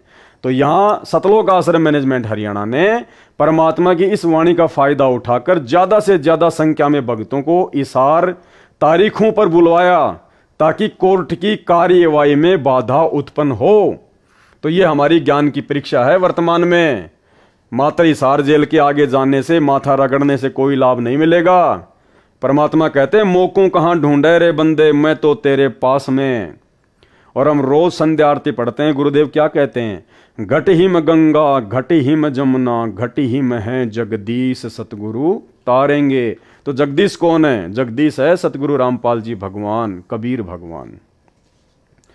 तो जितने भी लोग हिसार की तारीखों पर जाया करते थे वो सब के सब लोग अपनी अज्ञानता को जाहिर किया करते थे। ठीक है, यदि वैसे आपको कोई काम है, आपको हिसार जाना है और यदि आपका जेल से होकर रास्ता है, आपका जेल के आगे से होकर आपको जाना पड़ता है, तो आप जी वहां पर दंडवत कीजिए, कोई दिक्कत नहीं है। लेकिन स्पेशली यदि आप जी दंडवत करने के लिए हिसार जेल जाते हैं तो ये भगत की ज्ञानहीनता है। कबीर संत मिलन को चालिए तज माया अभिमान, जो जो कदम आगे रखे सो सो यज्ञ समान। संत मिलन को चालिए। क्या आपको संत मिलता था? क्या आपको गुरुजी मिलते थे? क्या गुरुजी के आपको दर्शन होते थे हिसार जेल के आगे? नहीं होते थे। तो आपका जाना व्यर्थ, आप व्यर्थ में अपना समय और अपने समाज से बर्बाद किया करते थे। अर्थात कबीर परमेश्वर जी ने कहा है कि हे भगत भगतमती, पूर्ण संत यानी अपने सतगुरु के दर्शन के लिए अपने धन व पद का अभिमान त्याग चलना। ऐसे संत दर्शन के लिए चलते हैं, उनका प्रत्येक कदम एक एक यज्ञ के तुल्य लाभ देता है। उस समय में पैदल यात्रा ही हुआ करती, घोड़े से या रथ आदि से कोई इक्का दुक्का ही भगत संत के पास जाता था। इसलिए कदम की गणना बताई है। वर्तमान में वाहन से ही यात्रा अधिक है, उनको भी कदम के हिसाब से लाभ मिलेगा, क्योंकि आसाम, मध्य प्रदेश, गुजरात, राजस्थान का दूर स्थान, बिहार आदि दूर देश प्रदेश से गाड़ी से आना भी खाला जी का घर नहीं है। हिम्मत है उन पुण्यात्माओं की, वह विशेष कृपा है परमेश्वर कबीर जी की उनके ऊपर, जो ऐसे कलयुग में सब कार्य छोड़कर गुरु दर्शन को चल पड़ते हैं। लेकिन गुरु जी के दर्शन भी तो होने चाहिए, दर्शन भी तो होने चाहिए गुरु जी के। महाराष्ट्र के लातूर जिले से 2 बसें भरकर सतगुरु रामपाल जी भगवान के दर्शन करने के लिए हिसार जा रहे थे। 2018 की घटना है। और राजस्थान के नागौर में सुबह 3 बजे एक गाय की टक्कर लगने से उसका एक्सीडेंट हुआ और 13 भक्तों की ऑन द स्पॉट अकाल मौत हुई, जो लोग हिसार तारीख पर जा रहे थे गुरु जी के दर्शन करने के लिए। तो लाभ के बजाय क्या मिला? पुण्य के बजाय क्या मिला? मौत। क्या परमात्मा को मालूम नहीं था? फिर क्यों परमात्मा ने उनकी आपदा नहीं टाली? भाई वो कोई शादी में थोड़ी जा रहे थे हिसार, वो तो अपने गुरु जी के दर्शन करने के लिए जा रहे थे। हिसार जेल के आगे माथा रगड़ने के लिए जा रहे थे। फिर क्यों अकाल मौत को प्राप्त हो गए? क्योंकि वो मनमाना आचरण था। मनमाना आचरण वो वीडियो दास आपको बहुत बार दिखा चुका है, एक बार अब भी दिखा देता हूं ताकि आपको यकीन हो। नमस्कार, वन इंडिया हिंदी में आपका स्वागत है। राजस्थान के नागौर में शनिवार तड़के बड़ा हादसा हो गया। नागौर के कुचामन सिटी के पास 2 मिनी बसें बेकाबू होकर पेड़ से टकरा गई। इस हादसे में 12 लोगों की मौत हो गई, जबकि दर्जन भर लोग घायल हैं। घायलों को स्थानीय अस्पताल में भर्ती कराया गया है। पुलिस के मुताबिक महाराष्ट्र के लातूर और सोलापुर के लोग 2 मिनी बस में सवार होकर हरियाणा के हिसार जा रहे थे। बस किशनगढ़ हनुमानगढ़ मेगा हाईवे से कुचामन सिटी के पास से गुजर रही थी, तभी सामने लावारिस गौवंश आ गए। इन्हें बचाने की कोशिश में एक मिनी बस बेकाबू हो गई और सड़क किनारे खिजड़ी के पेड़ से जा टकराई। उसके पीछे चल रही बस भी बेकाबू हो गई और पेड़ से टकरा गई। वहीं इस दर्दनाक हादसे में एक बच्ची और 4 महिलाओं समेत 12 लोगों की मौत हो गई। वहीं दोनों बसों में सवार यात्रियों में से 10 लोग घायल हैं, जिनमें से 6 की हालत बेहद गंभीर बताई जा रही है। फिलहाल इस खबर में इतना ही। तमाम अपडेट्स के लिए बने रहिए वन इंडिया हिंदी के साथ। तो भाई और बहनों, वीडियो आपने देख लिया। अब आपको यकीन हो जाना चाहिए कि हम जो भक्ति कर रहे हैं वो सत्य पुरुष की भक्ति कर रहे हैं। ये सौद स्वरूपी राम है। ये शरीर तो केवल एक दिखावा है, असल में ये कबीर परमात्मा है, तेज पुंज की देह है। कहे कबीर, सुनो बे साधो, मैं तो हूं विश्वास में। और जिसको विश्वास नहीं है कि गुरुजी मेरे घर पर नहीं है, गुरुजी तो जेल में बैठे हैं, वो सबसे बड़ा अज्ञानी है। मोकू कहां ढूंढे रे बंदे, मैं तो तेरे पास में। न गर्मी देखते हैं न सर्दी देखते हैं, धन्य है उनके माता पिता जिनसे जन्म लिया। धन्य ये भगत भगतमती जिनमें यह प्रबल प्रेरणा बनी है। इनको पूर्ण ज्ञान है। सांसारिक लगन में भी तो अनेकों कष्ट भोगने पड़ते हैं, परमात्मा प्राप्ति के लिए यह कष्ट कुछ भी नहीं है। इनका बेड़ा पार होगा। कुछ पाने के लिए कुछ करना भी पड़ता है। अगर इतना ही पुण्य जबरदस्त भक्तों को हिसार की तारीखों पर जाने से, हिसार जेल के आगे जाकर दंडोत प्रणाम करने से मिलता है, तो भाई पिछले 3 वर्षों से कोरोना के बाद में क्यों एक भी भगत हिसार जेल के आगे नहीं जा रहा? क्यों पहले की तरह संगत को हिसार की तारीख पर जाने के लिए मैसेज नहीं डाला जा रहा? क्या मैनेजमेंट नहीं चाहता कि भक्तों के पुण्य बने, भगत तुरंत सतलोक चले जाएं? तो भाई और बहनों, संकेतों को समझो, परमात्मा के संकेतों को। काल के दूत संजय दिल्ली ने भक्तों को जेल धाम हिसार में आने से रोका। कहा कि हिसार नहीं जाना, मेरे पास आना। यह संगत को उपरोक्त संत मिलन को चलने वाले पुण्य से वंचित करवाकर भक्ति हानि करवाना चाहता था।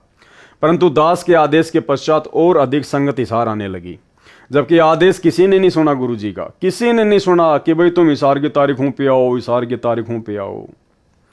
जब तक सूरज चांद रहेगा भक्तों भक्तमतियों तुम्हारा नाम रहेगा। कौन से भगत और भक्तमतियों का? जो ज्ञान को आधार बनाकर चल रहे हैं, उनका इस परीक्षा के समय में। इस प्रकार जो मुकदमे में हैं, वे मुकदमे की सेवा में हिसार कोर्ट में पेशी पर आते हैं, उनको भी यही लाभ मिलता है। उनको तो मार मार खीर खिलाई जा रही है। किनको? जिन लोगों के ऊपर बरवाला कांड में मुकदमे लगे थे, गुरुदेव कह रहे हैं उनको तो मार मार खीर खिलाई जा रही है। इसका अर्थ यह है कि यदि उन भक्तों के ऊपर परमात्मा बरवाला कांड में मुकदमे नहीं लगवाता, तो वो भगत अब तक परमात्मा से दूर हो चुके होते, वो भक्ति छोड़ चुके होते। या तो अपनी पहले वाली पूजा पाठ में लग जाते या दूसरे पंथों में चले जाते।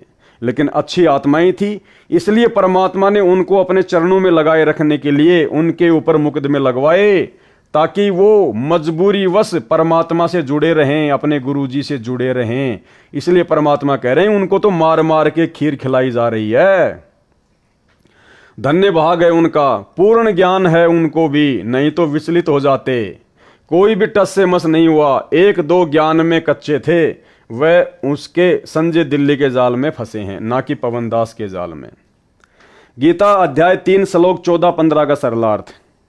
संपूर्ण प्राणी अन्न से उत्पन्न होते हैं, क्योंकि नर मादा से उत्पत्ति उनके शरीर से निकले बीज से होती है। बीज अन्न खाने से बनता है, इसलिए कहा है अन्न की उत्पत्ति वृष्टि बारिश के जल से होती है। पहले समय में सब कृषि बारिश पर निर्भर थी, इसलिए कहा है बारिश यज्ञ धार्मिक अनुष्ठान जो विधि विधान से किया जाता है उससे होती है। धार्मिक अनुष्ठान शास्त्रों में वर्णित विधि से किए कर्मों से होता है। कर्म काल ब्रह्म ने उत्पन्न किए, क्योंकि काल ब्रह्म ज्योति निरंजन के लोक में सब प्राणियों को कर्म करके ही खाने पीने की सुविधाएं मिलती हैं। केवल सतलोक जो सबका निज घर है, उसमें बिना कर्म किए सब सुविधाएं मिलती हैं। और ब्रह्म यानी क्षर पुरुष यानी ज्योति निरंजन की उत्पत्ति अविनाशी परमात्मा यानी पूर्ण ब्रह्म कबीर जी से जान। ज्योति निरंजन की उत्पत्ति किससे? पूर्ण ब्रह्म कबीर साहिब से। इससे स्वसिद्ध है कि सर्वगतम ब्रह्म परम अक्षर ब्रह्म सदा ही धार्मिक अनुष्ठानों में प्रतिष्ठित है। सर्वगतम ब्रह्म का अर्थ है जिस परमात्मा की सत्ता सबके ऊपर है, जो सब जगह निर्बाध जा सकता है, ब्रह्मा, विष्णु तथा शिव तीनों काल ब्रह्म के निज निवास 21वें ब्रह्मांड में नहीं जा सकते।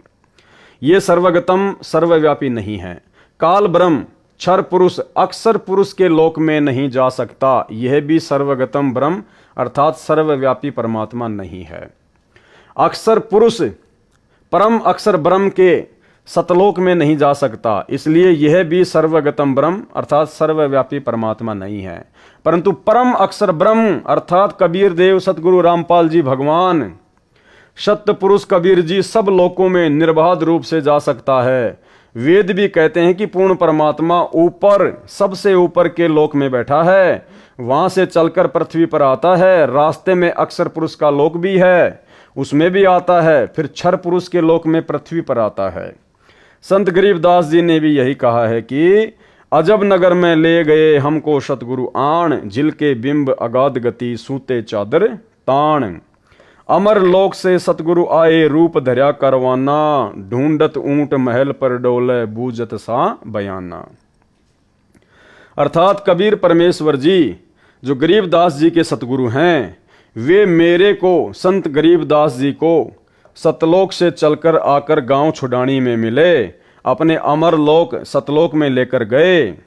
हम वहां सुख की नींद सोए, सूते चादर ताण। सुल्तान अब्राहिम को भी अमर लोक से सतलोक जो परमात्मा का ऊपर शून्य आकाश में है निवास स्थान है, उससे आए। आकर कारवाना ऊंटों के पाली का रूप बनाकर मिले, राजा के महल पर प्रकट हुए, राजा से वार्ता की। इसलिए सत्य पुरुष अविनाशी परमात्मा ही सर्वगतम सर्वव्यापी सबका धारण पोषण करने वाला है। इसलिए सब यज्ञों यानी धार्मिक अनुष्ठानों में इष्ट रूप में मूल रूप से पूज्य है। कौन? कबीर परमात्मा सतगुरु रामपाल जी। गीता अध्याय 15 श्लोक 16-17 में भी स्पष्ट है, जो पहले बता दिया है कि श्रेष्ठ परमात्मा अर्थात उत्तम पुरुष यानी पुरुषोत्तम तो श्लोक 16 में बताए क्षर पुरुष और अक्षर पुरुष से अन्य भिन्न ही है, जिसे परमात्मा कहा जाता है। जो तीनों लोकों में प्रवेश करके सबका धारण पोषण करता है, वह अविनाशी परमेश्वर है। जो विधि विधान से धार्मिक अनुष्ठान किए जाते हैं, उनका फल पूर्ण परमात्मा भगत भगतमती की किस्मत में लिख देता है। जो सुविधा यहाँ काल ब्रह्म के लोक में सत्य पुरुष कबीर जी के भगत भक्तमतियों को चाहिए, उनका कर्मानुसार भुगतान तीनों देवता ही करते हैं। ये भाग्य में लिखे को न कम कर सकते हैं न अधिक। जैसे कोई नौकर सेठ की नौकरी करता है तो उसकी हाजिरी लगती है, वे हाजिरी मुनीम के पास जाती हैं, वह नौकर को तनख्वाह देता है, वह उसको न कम कर सकता है न अधिक और न तनख्वाह को रोक सकता है। ये उदाहरण समझने के लिए पर्याप्त है। सतगुरु विमुखा युग युग रोवे। और वर्तमान में सतलोक आश्रम मैनेजमेंट हरियाणा ने काल प्रेरणा से मनमानियां करते हुए पूरी की पूरी संगत को सतगुरु विमुख वाली स्थिति में लाके खड़ा कर दिया है। संजय दिल्ली वाले के ऊपर उदाहरण देकर परमात्मा क्या समझा रहे हैं। सतगुरु को त्याग कर मनमाना आचरण करने वाला संसार सागर से पार नहीं हो सकता। सतगुरु को त्याग कर, सतगुरु को त्यागने का मतलब है सतगुरु की बातें ना मानना, सतगुरु के सत्संग रूपी वचनों पे ना चलना, या सतगुरु की मर्यादा तोड़कर उनकी भक्ति करना, वो होता है सतगुरु को त्यागना। और मनमाना आचरण करने वाला संसार सागर से पार नहीं हो सकता। तो भाई सतलोक आश्रम मैनेजमेंट हरियाणा ने 2014 बरवाला कांड के बाद में कितने सारे मनमाने आचरण किए हैं, गिनती नहीं है। कुछ मोटे मोटे मनमाने आचरण जो दास आपको अक्सर गिनाता है। राजस्थान के गैंगस्टर आनंदपाल सिंह की सीबीआई जांच का समर्थन, 5 लाख रुपए राजपूत करणी सेना को चंदे के रूप में देना। 2016 में हरियाणा के जाट आरक्षण में करोड़ों रुपया भक्तों के ज्योति पाठ का जाट आरक्षण संघर्ष समिति को चंदे के रूप में देना। लाखों भक्तों को जाटों के धरनों पर बैठाना। धनाना गांव में 50 लाख रुपए का बैडमिंटन का स्टेडियम बनवाना। और धनाना गांव में कबड्डी की टीम को सतगुरु रामपाल जी परमेश्वर जी के बड़े बेटे वीरेंद्र की ओर से 31,000 रुपए का इनाम देना। धनाना गांव वालों के लिए एम्बुलेंस चलाना, बसें चलाना, रोडें ठीक करवाना। और इसके अलावा ना जाने कितने कुकर्म जो परमेश्वर के भक्ति विधान के बिल्कुल खिलाफ हैं। इसको कहते हैं मनमाना आचरण। तो ऐसा मनमाना आचरण करने वाले और संगत से करवाने वाले को गुरुदेव क्या कह रहे हैं? सतगुरु को त्याग कर मनमाना आचरण करने वाला संसार सागर से पार नहीं हो सकता। उस आत्मा का कल्याण सतगुरु जी की शरण में रहकर मर्यादा का पालन करते हुए आजीवन भक्ति करने से ही होगा। उदाहरण, परमेश्वर कबीर जी को एक जीव को काल के जाल से निकालने के लिए बहुत लंबा संघर्ष करना पड़ता है। आप सब भगत भगतमती जो मुझ दास से दीक्षित हो, आपके पीछे परमेश्वर कबीर जी युगों से लगे हैं आपको शरण में लेने के लिए, यानी काल ब्रह्म के जाल से निकालने के लिए। इतना घोर कष्ट उठाया है जितना सुल्तान इब्राहिम अधम व कमाली को काल के जाल से निकालने में कष्ट उठाए थे। सुल्तान अधम के लिए जो सम्मान वाली आत्मा थी, कभी ऊंट वाला बने, कभी यात्री का वेश बनाया, वे नौकरानी का वेश बनाकर बाग में गए। 3 कोरड़ों की चोट खाई। किसने खाई? कबीर परमात्मा ने। किस कबीर परमात्मा ने? सतगुरु रामपाल जी परमेश्वर कबीर परमात्मा ने 3 कोरड़ों की चोट खाई। फिर 3 कुत्ते लेकर जंगल में लीला की। आखिर में उसे काल की दलदल से निकाल कर छोड़ा। संत गरीबदास जी को कबीर परमेश्वर जी ने बताया है कि जो जन मेरी शरण है ताका हूं मैं दास, और गैल गैल लाग्या फिरूं जब तक धरती आकाश। एक ही उदाहरण आपको सब प्रमाण देगा जो इस प्रकार हैं।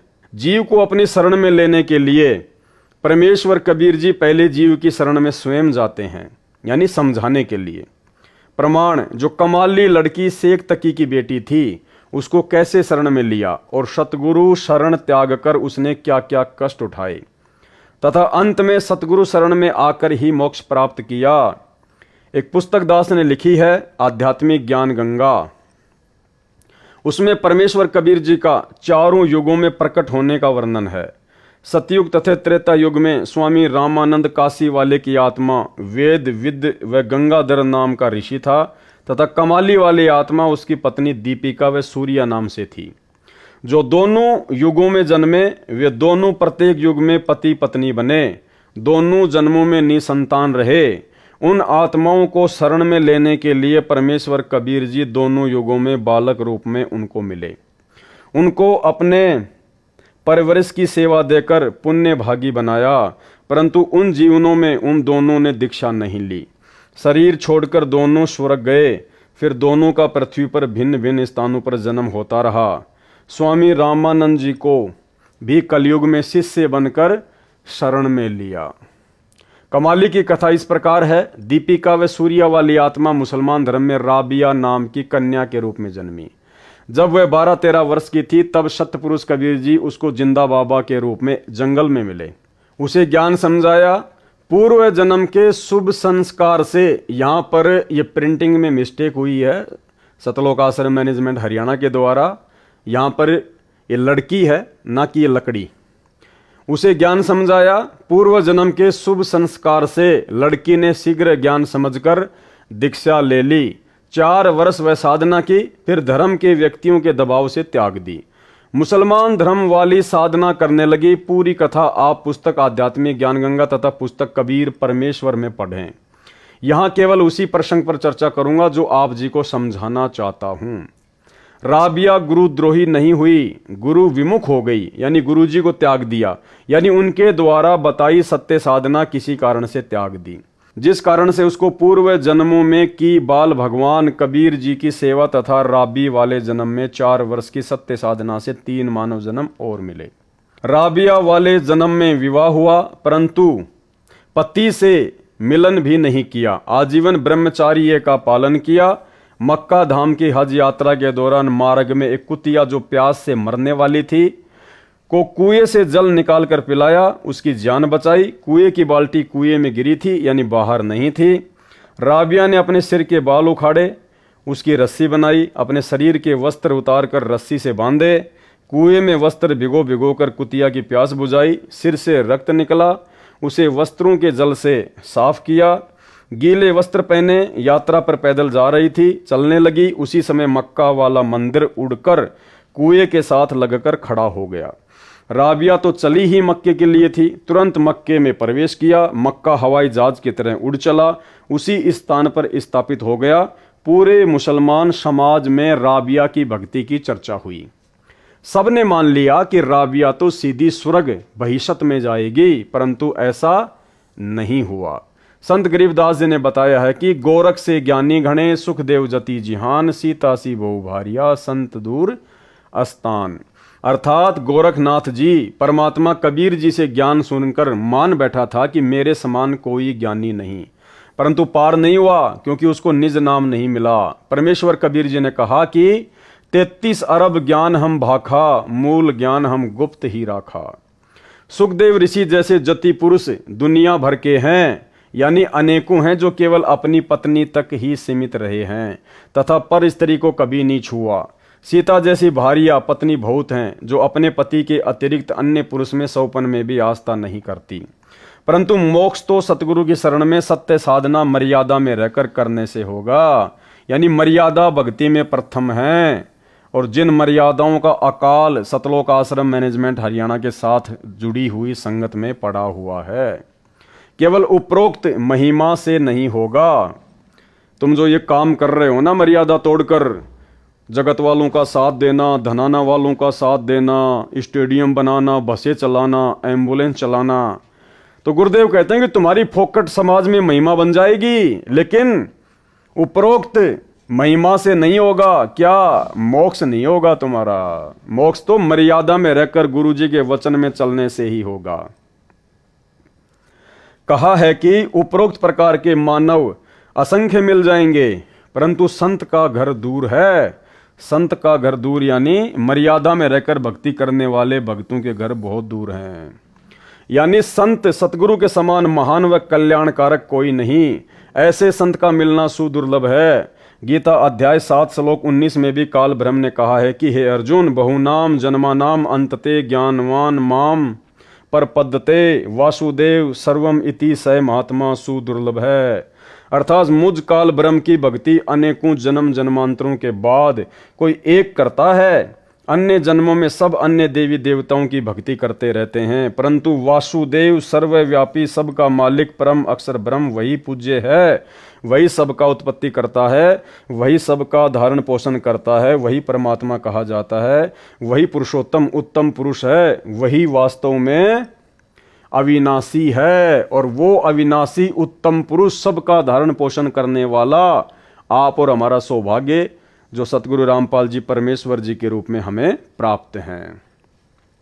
उसी की पूजा करो, उसी परम अक्षर ब्रह्म की पूजा करो, अविनाशी परमात्मा की।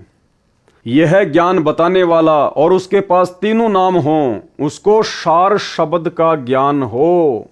और भाइयों और बहनों, अगले वीडियो में उसी सार शब्द का सतगुरु रामपाल जी भगवान ने इसी पुस्तक जब जब भूल पड़े के पेज नंबर 53 पर स्पष्ट रूप से जिक्र कर रखा है। अगले वीडियो में आप लोगों को पता चलेगा कि वास्तव में सार शब्द क्या है। बिल्कुल सार्वजनिक कर रखा है परमात्मा ने। और जो जो भोले भाई बहन अज्ञानता में, नादानी में, जल्दबाजी में कि ना जाने गुरुजी सार जेल से आएंगे या नहीं आएंगे, मैनेजमेंट वाले सार नाम दे रहे हैं, ले लो ले लो ले लो, सार शब्द ले लो। 1-1 लाख रुपए दे के सार शब्द ले लिया, 21-21 हज़ार रुपए दे के सार नाम ले लिया। अब उनको पता चलेगा कि वास्तव में तुम्हें जो सार शब्द के नाम पे मंत्र दिए गए हैं वो क्या है। और गुरुदेव भगवान ने इसी 80 पेज के लेटर में और पेज नंबर 53 पर सार शब्द क्या बताया है, और उसको उसके गुरुजी से दीक्षा देने का अधिकार हो। महात्मा सुदुर्लभ यानी मुश्किल से मिलता है। संत गरीबदास जी ने कहा है कि कोट्यों मध्य कोई नहीं रे झुमकरा, अरबों में कोई ग्रक सुनो रे झुमकरा। अर्थात संत गरीबदास जी ने एक झुमकरा नामक जिज्ञासु को बताया कि जो ज्ञान वर्तमान में मेरे पास है, जो मेरे सतगुरु कबीर जी ने बताया है, वह ज्ञान तथा संपूर्ण मोक्ष मंत्र व नाम देने का अधिकार मेरे गुरुजी ने मुझे दिया है। ऐसा संत तेरे को करोड़ों में नहीं मिलेगा, कोई अरबों व्यक्तियों में एक मिलेगा जो गर्क हो, यानी संपूर्ण ज्ञान हो, पूर्ण मोक्ष मंत्र हो तथा दीक्षा देने का अधिकार हो। वह गरक भक्ति का धनी है। हरियाणा की भाषा में कहा जाता है कि यह व्यक्ति धन में गरक है, यानी घना धनवान है। जो अच्छा पहलवान हो उसे भी कहते हैं कि हांगे में गरक है, यानी बहुत ताकतवर है। वह संत वर्तमान में दास रामपाल दास है, क्योंकि वो गरक ज्ञान में, हांगे में, ताकत में, बुद्धि में केवल एक ही हो सकता है, कबीर परमात्मा। और वही कबीर परमात्मा आप और हमारा सौभाग्य, जो सतगुरु रामपाल जी परमेश्वर जी के रूप में धरती पर प्रकट हैं। सतगुरु कबीर जी स्वयं संत बने। अब देखना, संकेत भी कर दिया परमात्मा ने। यहां तो लिख दिया कि वह संत वर्तमान में दास रामपाल दास है।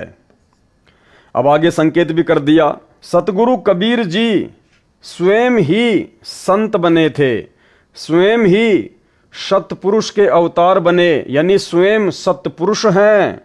संत, सतगुरु तथा साहिब में कोई अंतर नहीं होता है। तो आज हमारे गुरुदेव भगवान सतगुरु की भूमिका में भी हैं, क्योंकि हमारे सतगुरु हैं, हमें नामोपदेश दे रहे हैं। संत की भूमिका में भी हैं, क्योंकि हम कहते हैं कि संत रामपाल जी महाराज, संत रामपाल जी महाराज। भगत की भूमिका में भी हैं, क्योंकि 17 फरवरी 1988 को आदरणीय राम देवानंद जी से इन्होंने नाम दीक्षा ली लोक दिखावे में। तो सतगुरुदेव भगवान स्वयं परमात्मा तो हैं ही हैं, साहिब तो हैं ही हैं, संत की भूमिका में भी हैं, साधु की भूमिका में भी हैं, सतगुरु की भूमिका में भी हैं और सत्य पुरुष भी हैं।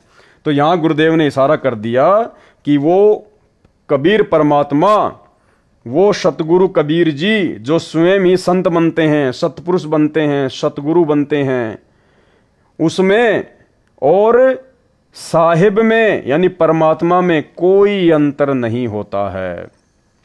इसीलिए हम सत्सेवक भाई बहनों ने परमेश्वर जी के इसी प्रकार के सत्संगों को आधार बनाकर, इसी प्रकार के वचनों को आधार बनाकर इस कागज की काल्पनिक कबीर जी की फोटो को अपने घर से बाहर निकाल दिया है।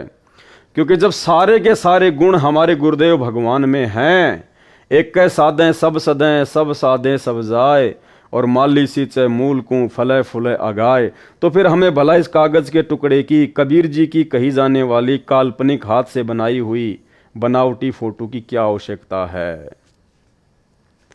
सतगुरु कबीर जी स्वयं संत बने थे, स्वयं ही सत्य पुरुष के अवतार बने, यानी स्वयं सत्पुरुष हैं। संत, सतगुरु तथा साहिब में कोई अंतर नहीं होता है। गरीब सतगुरु, संत और अवतारा, तीन कला एक दरबारा, यानी उस कबीर परमात्मा के दरबार में सारे रोल वो परमात्मा स्वयं ही निभाता है। एक दरबारा, तीन कला एक दरबारा, यानी सतगुरु भी वही बनता है, संत भी वही बनता है, अवतार रूप में भी वो ही आता है। और इसीलिए परमात्मा रोज हमें नित्य नियम में पढ़ाते हैं कि सतगुरु साहिब एक शरीरा और सतगुरु बिना न लागे तीरा। और साहिब से सतगुरु भय, फिर सतगुरु से भय संत, और धर धर वेख विशाल अंग, ये खेल आदि और अंत। गरीब साहिब से सतगुरु भय, सतगुरु से भय संत, धर धर वेख विशाल अंग, खेल आदि और अंत। तो ये सारा खेल, ये सारी लीला वर्तमान में ये सत्य पुरुष कबीर देव सतगुरु रामपाल जी परमेश्वर स्वयं ही कर रहे हैं। अर्थात कबीर परमेश्वर जी परमेश्वर से सतगुरु तथा संत बने, वे भिन्न रूपों में स्वयं ही आदि अंत सदा ही लीला करते हैं। भगत कबीर व दास कबीर भी वही होते हैं, यानी एक ही समय में आदि अंत सदा ही लीला करते हैं। भगत कबीर व दास कबीर भी वही होते हैं। तो रामपाल दास और सतगुरु रामपाल जी भगवान भी एक ही होते हैं। यानी आज हमारे गुरुदेव ने एक भगत की भूमिका भी निभाई। 17 फरवरी 1988 को आदरणीय राम देवानंद जी से दीक्षा लेकर उनको अपना मुंह बोला गुरु बनाकर लोक दिखावे में, और सन 1994 में सत्संग और नाम दीक्षा देकर सतगुरु की भूमिका भी निभाई। तो क्या कह रहे हैं, भगत कबीर व दास कबीर भी वही होते हैं। यानी एक ही समय में वे सतगुरु, संत, दास तथा भगत होते हैं और ये सारे गुण सतगुरु रामपाल जी भगवान में विद्यमान हैं। सन 1994 से इन्होंने आप और हमारे को नाम दीक्षा देनी शुरू की, तो क्या बन गए, सतगुरु। 17 फरवरी 1988 को इन्होंने लोक दिखावे में लीला करते हुए आदरणीय राम देवानंद जी से नाम दीक्षा ली, तो क्या बने, नाम दीक्षा लेकर भगत। और हम अपने गुरुदेव को क्या कहते हैं, संत रामपाल जी भगवान, तो क्या बने, संत। और सत्य पुरुष फिर ये स्वयं है ही, क्योंकि ये सारी लीला सत्य पुरुष स्वयं ही करता है। जो साकट संजय दिल्ली कहता है कि, ना कि पवनदास कहता है, कौन कहता है, साकट संजय दिल्ली कहता है कि एक समय में एक सतगुरु होता है, एक संत एक ही दोनों रूप में नहीं होता। उसकी यह भी झूठ सिद्ध हुई। कथा राबिया की चल रही है। राबिया के चमत्कार को देखकर सबने स्वर्ग में जाने योग्य मान ली, परंतु उस पुण्यात्मा की बहुत दुर्गति हुई। राबिया का शरीर त्याग कर कन्या का मानव जन्म प्राप्त हुआ, उसमें वैश्या का नारकी जीवन जिया। गणिका का शरीर त्याग बंसुरी नाम की कन्या का जन्म मुसलमान धर्म में हुआ। प्रसिद्ध गायिका हुई, अल्लाह की महिमा के शब्द गाया करती थी, मुसलमान धर्म के अनुसार धार्मिक क्रिया करती थी। बांसुरी ने मुसलमान काजी, मुल्ला व पीरों से सुना था कि जो मक्का में बनी धार्मिक मस्जिद में मर जाता है वह सीधा जन्नत अर्थात स्वर्ग में जाता है। बांसुरी वाली आत्मा अल्लाह के प्रति कुर्बान थी, क्योंकि पिछले जन्म की भक्ति थी, मजबूत भक्ति संस्कार थे, परमात्मा की चाहत थी। उसने जन्नत में जाने के लिए अपना सिर काटकर मक्के वाली मस्जिद में चढ़ा दिया, अपनी कुर्बानी दे दी, परंतु कुछ हाथ नहीं लगा। इसके पश्चात बादशाह सिकंदर लोदी के धार्मिक गुरु शेख तकी के घर कन्या का जन्म हुआ। 12 वर्ष की आयु में मृत्यु हो गई। कब्र में शव दफनाया गया। आत्मा धर्मराज के दरबार में अगले अन्य प्राणी के जन्म के इंतजार में लाइन में खड़ी थी। परमेश्वर कबीर जी ने शेख तकी को प्रेरित किया। उसने अपनी लड़की को जिंदा करने की शर्त रखी। राजा सिकंदर लोदी व दिल्ली तथा आसपास के हजारों व्यक्ति जो दर्शक खड़े थे, कब्र खुदवाकर मृत लड़की को कबीर परमेश्वर जी ने जीवित किया। लड़की ने लगभग 1.5 घंटा ऊंची आवाज में अपनी आप बीती बताई तथा साथ खड़े कबीर जी को अल्लाहू अकबर यानी सबका मालिक बताया, और बताया कि इनसे दीक्षा लेकर 4 वर्ष भक्ति करने से 3 मानव जन्म मिले। अब मेरा मानव जन्म का संस्कार नहीं बचा था। ये परमात्मा धर्मराय दरबार में अभी अभी गए। धर्मराय को धमकाया कि ये आत्मा मेरी है, इसे छोड़ो। धर्मराय ने खड़ा होकर इनका सत्कार किया, हाथ जोड़कर मेरे को इनके हवाले कर दिया। लड़की ने अपने पिता शेख तकी के घर जाने से इनकार कर दिया, अपने परम पिता कबीर जी के घर पुत्री रूप में गई, दीक्षा ली, पुनः सतगुरु शरण में आई। तब उस आत्मा का काल के जाल से छुटकारा हुआ, अर्थात वो वर्तमान में बिचली पीढ़ी में दोबारा से मानव जन्म लेने के लिए योग्य बनी, क्योंकि मोक्ष का समय तो अब है। आप सभी आत्माएं जो दास रामपाल के उपदेशी हैं और जो आगे दीक्षा लेंगे, उन सब को परमात्मा कबीर जी ऐसे ही युगों युगों से पीछे पकड़कर धर्म कर्म भक्ति से चार्ज करते रहे हैं। अब आप मोक्ष प्राप्ति के अंतिम चरण में हो। आप और हमें कह रहे हैं सतगुरु रामपाल जी भगवान कि वो आत्माएं जिनके आप जी वर्तमान में उदाहरण सुन रहे हो, सेऊ, सम्मन, नेकी, अब्राहिम सुल्तान, धर्मदास, नानक जी, कह रहे हैं वो आप ही हो। परमात्मा युगों युगों से आपको पकड़ पकड़ कर इस बिचली पीढ़ी में मोक्ष के टाइम में लेकर आए हैं। अब आप मोक्ष प्राप्ति के अंतिम चरण में हो। अब गलती ना करो। यानी वो अंतर्यामी परमात्मा सारे कुकर्म हिसार जेल में बैठकर संजय दिल्ली वाले के और सतलोक आश्रम मैनेजमेंट हरियाणा के देख रहा है। इसलिए परमेश्वर कह रहा है कि अपने मनुष्य जीवन के मकसद को समझो। बड़ी मुश्किल से परमात्मा तुम्हें यहां तक लेकर आया है, काल से बचाकर। तुम सारी प्रोसीजर को पार करके इस स्थिति में आए हो कि तुम्हारा मोक्ष हो सके। और अब यदि बात बिगाड़ दोगे तो ना घर के रहोगे ना घाट के। अब आप मोक्ष प्राप्ति के अंतिम चरण में हो। अब गलती ना करो, दया करो उस परमेश्वर पर। उस परमेश्वर पर, यानी सतगुरु रामपाल जी परमेश्वर जी अपने लिए कह रहे हैं कि दया करो उस परमेश्वर पर जो तुम्हारे लिए इतना दुख उठा रहा है। दया करो उस परमेश्वर पर।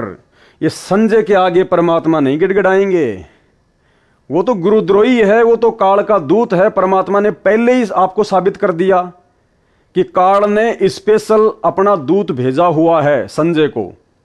तो यहां परमात्मा काल के दूत के आगे हाथ नहीं जोड़ेंगे, काल के दूत को नहीं कहेंगे कि दया करो उस परमेश्वर पर। यहां परमात्मा संकेत कर रहे हैं, सतलोक आश्रम मैनेजमेंट हरियाणा से जुड़ी हुई लाखों की संगत को इशारा कर रहे हैं परमात्मा। मैनेजमेंट वालों को भी नहीं कह रहे, क्योंकि मैनेजमेंट वाले भी पक्के काल के दूत हैं। यहां परमेश्वर अपनी प्यारी संगत को, जो नादानी और अज्ञानता में साध संगति की वीडियो ना देखकर सतलोक आश्रम मैनेजमेंट हरियाणा के मनमाने पाखंड में फंसी हुई है, तो क्या कहा परमेश्वर जी ने, अब आप मोक्ष प्राप्ति के अंतिम चरण में हो, अब गलती ना करो, दया करो उस परमेश्वर पर। यानी स्वयं गुरु जी अपने लिए कह रहे हैं कि मुझ पर दया करो। आगे आपको इसी पुस्तक में 2-3 छोटे छोटे लेटर और हैं जो गुरुदेव ने ऐड कर रखे हैं। वो लेटर जब आप पढ़ोगे तब आपको पता चलेगा। गुरुजी स्पष्ट रूप से सतलोक आश्रम मैनेजमेंट हरियाणा वालों से हाथ जोड़ रहे हैं कि मुझ रामपाल दास पर रहम करो, दया करो। गरीब लख भर सूरा जूझ ही, लख भर सावंत दे, और लख भर यति जिहान में तब सतगुरु शरणा ले। यानी हम इतने मानव जन्म प्राप्त करके, ऐसे ऐसे विशेष मानव जन्म भी हमने प्राप्त किए हैं, तब कहीं जाकर हमारे को सतगुरु की शरण मिलती है। लख भर सूरा जूझ ही, सूरा यानी सूरवीर, जो युद्ध के मैदान में मर जाएगा लेकिन पीछे नहीं हटता, उसको कहते हैं सूरवीर। जो दूसरों के ऊपर होते हुए जुल्मों को, अत्याचारों को देख नहीं सकता, सहन नहीं कर सकता, उसको कहते हैं सूरवीर। तो गुरुदेव भगवान कह रहे हैं कि आप कोई सामान्य आत्माएं नहीं हो। लख भर आपने लाखों बार ऐसे सूरवीर महापुरुषों के जन्म प्राप्त किए हैं। और लख भर सावंत दे, सावंत दे परमात्मा ने उस व्यक्ति को बताया जिसके दोनों हाथ या एक हाथ घुटने से नीचे तक होता है, उसको सावंत दे प्राणी कहते हैं। श्री रामचंद्र जी, दशरथ पुत्र श्री रामचंद्र जी सावंत दे थे। तो गुरुदेव कह रहे हैं कि तुमने ऐसे ऐसे भी लाखों जन्म प्राप्त किए हैं, क्योंकि सावंत दे उसको प्राप्त होती है जिसके पास में भक्ति धन बहुत ज्यादा होता है। और लख भर यति जिहान में, यति वो पुरुष होता है जो अपनी स्त्री के अलावा किसी और की तरफ गंदी नजरों से नहीं देखता है, जैसे सुखदेव ऋषि और राजा रामचंद्र जी का भाई लक्ष्मण। तब सतगुरु शरणा ले, यानी तुम इतने संघर्ष कर चुके हो, ऐसे ऐसे महान महान महापुरुषों के तुम जन्म प्राप्त कर चुके हो, तब कहीं जाके उस पूर्ण ब्रह्म परमात्मा कबीर देव जी की, जो धरती पर सतगुरु रूप में आता है, उसकी शरण प्राप्त होती है। और परमेश्वर कह रहे हैं कि वो शरण आज वर्तमान में तुम्हें उस कबीर परमात्मा सतगुरु रामपाल जी की प्राप्त हो चुकी है। और अब यदि तुम अपना काम बिगाड़ोगे, अपनी बात बिगाड़ोगे, ज्ञान को आधार नहीं बनाओगे, देखा देखी में चलोगे तो मार खाओगे।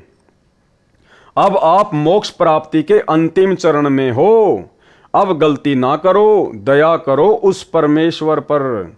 गरीब लख भर सूरा जूझ ही, लख भर सावंत दे, लख भर यति जिहान में तब सतगुरु रामपाल जी अपनी शरण में ले। अर्थात पूर्व जन्म की धार्मिक कर्मी आत्मा सूरवीर होती है।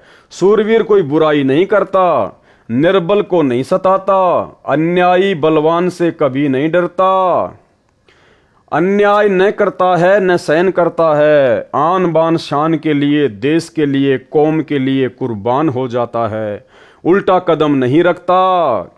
ऐसी आत्मा लाख जन्मों में रही हो और जो सावंत देह वाला होता है उसके एक या दोनों हाथ घुटनों से नीचे तक लंबे होते हैं, वह भी महापुण्यात्मा होता है। ऐसी आत्मा लाख जन्मों में रही हो, और जो आत्मा लाख जन्मों में जती रही हो, ऐसी आत्मा को परमेश्वर कबीर जी, सतगुरु रामपाल जी भगवान जी अपनी शरण में लेते हैं। आप जो दास से उपदेश प्राप्त हो, कौन? आप और हम सभी भगत भाई बहन। गुरुदेव क्या कह रहे हैं?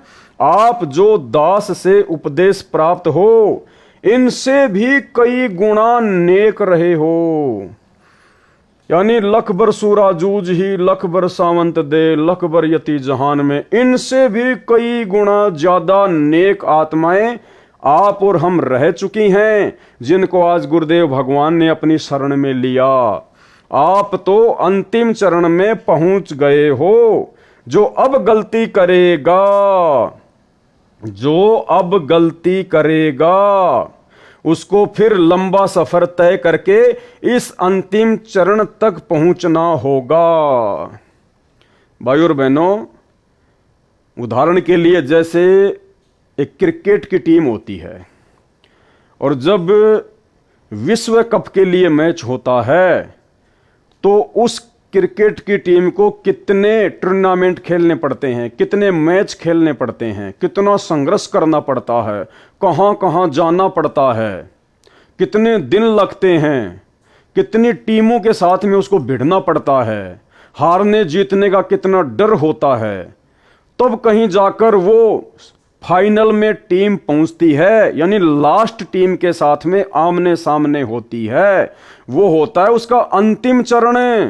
इतने संघर्ष के बाद, इतनी टीमों को हराने के बाद, इतने दुख उठाने के बाद, इतनी चोटें खाने के बाद, इतने दर्द सहन करने के बाद वो फाइनल में पहुंच गई, अंतिम चरण में। और उस समय यदि उसने जरा भी कमजोरी दिखा दी, मर्यादा तोड़ दी, मनमाना आचरण किया, ज्ञान को आधार नहीं बनाया और सतगुरु के दिल से नीचे उतर गई, तो परमात्मा कहते हैं फिर तुझे वापस उसी प्रोसीजर से फाइनल में आना पड़ेगा। और फाइनल में ना जाने कोई गारंटी थोड़ी कि हर बार वही दो टीम फिर फाइनल में आएंगी। ना जाने कितनी बार हारना पड़ेगा, कितने साल, कितने युग लग जाएंगे हारते हराते, हारते हराते, और फिर ना जाने किसी जन्म में फाइनल में पहुंचेगी। इसी कलयुग की पिछली पीढ़ी में यही सतगुरु रामपाल भगवान होगा हमारा सतगुरु, और दूसरा रास्ता नहीं है मोक्ष का। तो परमात्मा कह रहे हैं तुम फाइनल में आ चुके हो, और अब यदि तुम जरा भी धोखा खा गए, जैसे सतलोक आश्रम मैनेजमेंट हरियाणा को काल ने धोखा देने के लिए ही खड़ा किया है, संजय गुरुद्रोही को, दिल्ली वाले को काल ने संगत को धोखा देने के लिए ही खड़ा किया है। आप जो दास से उपदेश प्राप्त हैं, यानी सतगुरु रामपाल जी भगवान के शिष्य और शिष्या हैं, इनसे भी कई गुना नेक रहे हैं। आप तो अंतिम चरण में पहुंच गए हो। जो अब गलती करेगा उसको फिर लंबा सफर तय करके इस अंतिम चरण तक पहुंचना होगा। जो गुरुद्रोही नहीं हुआ, वैसे साधना त्याग कर मनमाना आचरण करने लगेगा, वह जो गुरुद्रोही हो गया। जो गुरुद्रोही नहीं हुआ, वैसे साधना त्याग कर मनमाना आचरण करने लगेगा, वह जो गुरुद्रोही हो गया, उसका तो बेड़ा गर्क हो जाएगा। उसको तो असंख्य युगों तक सतगुरु कबीर जी की शरण नसीब नहीं होगी। और जो सतगुरु विमुख राबिया की तरह हो गया, उसे लंबा सफर तय करना होगा, अच्छे बुरे मानव जन्म पाएगा। जैसे राबिया ने गणिका तक का पाप कर्म किया, बेशर्मी का जीवन भी जिया, कल्याण फिर सतगुरु शरण में ही हुआ। कल्याण का मतलब वर्तमान बिचली पीढ़ी में मानव जन्म। सतगुरु विमुखा जुग जुग रोवे, मानुष जन्म पाकर खोवे। आप जी ने पिछले भगतों की दशा देखकर सबक लेना चाहिए, सतर्क हो जाना चाहिए। समझा है तो सिर धर पांव, बहुर नहीं रे ऐसा दाव। अर्थात यदि उपरोक्त विचारों से कुछ समझ आई है तो शीघ्र लौट आओ। किसको कह रहे हैं परमात्मा? संजय गुरुद्रोही के पीछे लगी हुई आत्माओं को, और संकेत रूप में सतलोक आश्रम मैनेजमेंट हरियाणा के पाखंड में फंसी हुई आत्माओं को। सतगुरु की शरण में, अर्थात यदि उपरोक्त विचारों से कुछ समझ आई है तो शीघ्र लौट आओ सतगुरु की शरण में। यह अंतिम चरण है, आपका यह दाव फिर नहीं लगेगा। परमेश्वर की प्रिय आत्माओं, यह है वह मूल ज्ञान, तत्व ज्ञान, सार ज्ञान जो आज तक दास रामपाल दास के अतिरिक्त किसी ने नहीं बताया। यह परमेश्वर कबीर जी की दया से, मेरे गुरु भगवान स्वामी राम देवानंद जी के आशीर्वाद से दास को स्पष्ट किया, आपके रूबरू किया, ऐसे यह नौमन सूत सुलझाया है। आगे परमेश्वर कह रहे हैं, काल का दूत होने की अन्य पहचान। अब भाई और बहनों, ये 50 नंबर पेज का लास्ट चैप्टर है, काल का दूत होने की पहचान। तो भाई और बहनों, आगे का जो चैप्टर है, जो 6वां पार्ट हमारा चलेगा कल, पेज नंबर 50 से लेकर 60 तक, जिसके अंदर परमात्मा ने सार शब्द का विशेष तौर पर खुलासा किया है। जो कल का वीडियो जो रात्रि 9 बजे लाइव चलेगा, जो विशेष होने वाला है, आगे की बातें पेज नंबर 50 के लास्ट से काल का दूत होने की अन्य पहचान, यहां से हम शुरू करेंगे। तो भाई और बहनों, ये 80 पेज का जो लेटर है, जो पुस्तक है, ये बहुत ही विशेष है, जो सतगुरु रामपाल जी परमेश्वर जी ने आप और हम आत्माओं को काल के षड्यंत्र से सावधान करने के लिए सांकेतिक रूप में लिखी है और सतलोक आश्रम मैनेजमेंट हरियाणा के माध्यम से ही संगत के घर घर में पहुंचा दी है। और अब परमात्मा ने दास को खड़ा कर दिया, निमित्त बना दिया, आप सभी भाई बहनों को इस पुस्तक को अच्छे से पढ़ाने के लिए, जो बातें आप जी इसको पढ़कर नहीं समझ पाए थे उनको समझाने के लिए गुरुदेव भगवान ने सद्बुद्धि देकर इस 2 कोटि के जीव पवन दास को निमित्त बनाकर। तो भाई और बहनों, देखो कितना संघर्ष आप और हमारे लिए हमारे गुरुदेव भगवान कर रहे हैं। पहले तो गुरुदेव ने लगभग 20-21 साल तक, सन 1994 से 2014 तक गांव-गांव में सत्संग करके या आश्रम खोलकर सत्संग करके, दुनिया भर के झूठे मुकदमों को अपने ऊपर झेल कर, कितनी परेशानियां सहन करके परमात्मा ने इस अमृत ज्ञान को आप और हमारे तक पहुंचाया। उसके बाद बरवाला कांड हुआ, परमात्मा जेल में बैठे हैं, वहां से भी परमात्मा आप और हमारे लिए इतने चिंतित हैं कि परमेश्वर ने लगभग 45 घंटे के ऑडियो तो वहां से सत्संग रूप में भेज दिए हैं, बाकी लगातार हर सप्ताह आ ही रहे हैं। ऊपर से परमात्मा ने साध संगतियां शुरू करवा दी, हजारों की संख्या में गुरुदेव भगवान के सत्संगों के निष्कर्ष को उन्हीं के द्वारा प्रदान की गई सद्बुद्धि आधार से वीडियो बना बनाकर आप जी को समझाए जा रहे हैं। ये बहुत बड़ी मेहर परमात्मा ने आप और हमारे ऊपर बख्शी। ऊपर से परमेश्वर ने दया बख्शी। ये जो 80 पेज का लेटर आया है, इसके ऊपर 8 वीडियो बनने जा रहे हैं टोटल। तो भाई और बहनों, इतना सब कुछ मटेरियल परमात्मा ने आप और हमें काल के षड्यंत्र से बचे रहने के लिए दिया है। और यदि हम अपनी मान बढ़ाई ईर्ष्या में उलझकर, राग द्वेष में उलझकर, एक दूसरे भगत भाई बहनों को छोटा बड़ा समझकर यदि हम इन बातों पर विचार नहीं करेंगे, परमेश्वर के संकेतों को समझने का प्रयास नहीं करेंगे, तो भाई और बहनों, ये जो अंतिम चरण है वर्तमान में, जो बड़ी मुश्किल से हमारे हाथ लगा है, ये यदि हाथ से निकल गया तो जन्म जन्मांतर बीत जाएंगे फिर दोबारा से परमेश्वर की शरण प्राप्त करने में। तो सत्सेवक भाई बहनों का विश्वास तो दृढ़ हो जाना चाहिए। उनकी आस्था तो 1% भी सपने में भी इन आश्रमों की तरफ नहीं लगनी चाहिए, और अपने गुरु जी के अतिरिक्त कोई और उनके दिलो दिमाग में पूज्य रूप में नहीं होना चाहिए। तो परमात्मा दया करें, इसी प्रकार से हम साध संगतियों के माध्यम से गुरुदेव भगवान का आशीर्वाद प्राप्त करते हुए आगे बढ़ते रहें। तो कल हमारा 6वां वीडियो बनेगा, जो कि रात्रि 9 बजे Facebook page Pawan Das is live पर लाइव चलाया जाएगा, जिसमें सार शब्द को लेकर विशेष खुलासा होगा। तो सभी भाई बहन परमात्मा से आज्ञा लेते हैं, कल फिर मिलते हैं। बंदी छोड़ सतगुरु रामपाल जी परमेश्वर जी की जय हो।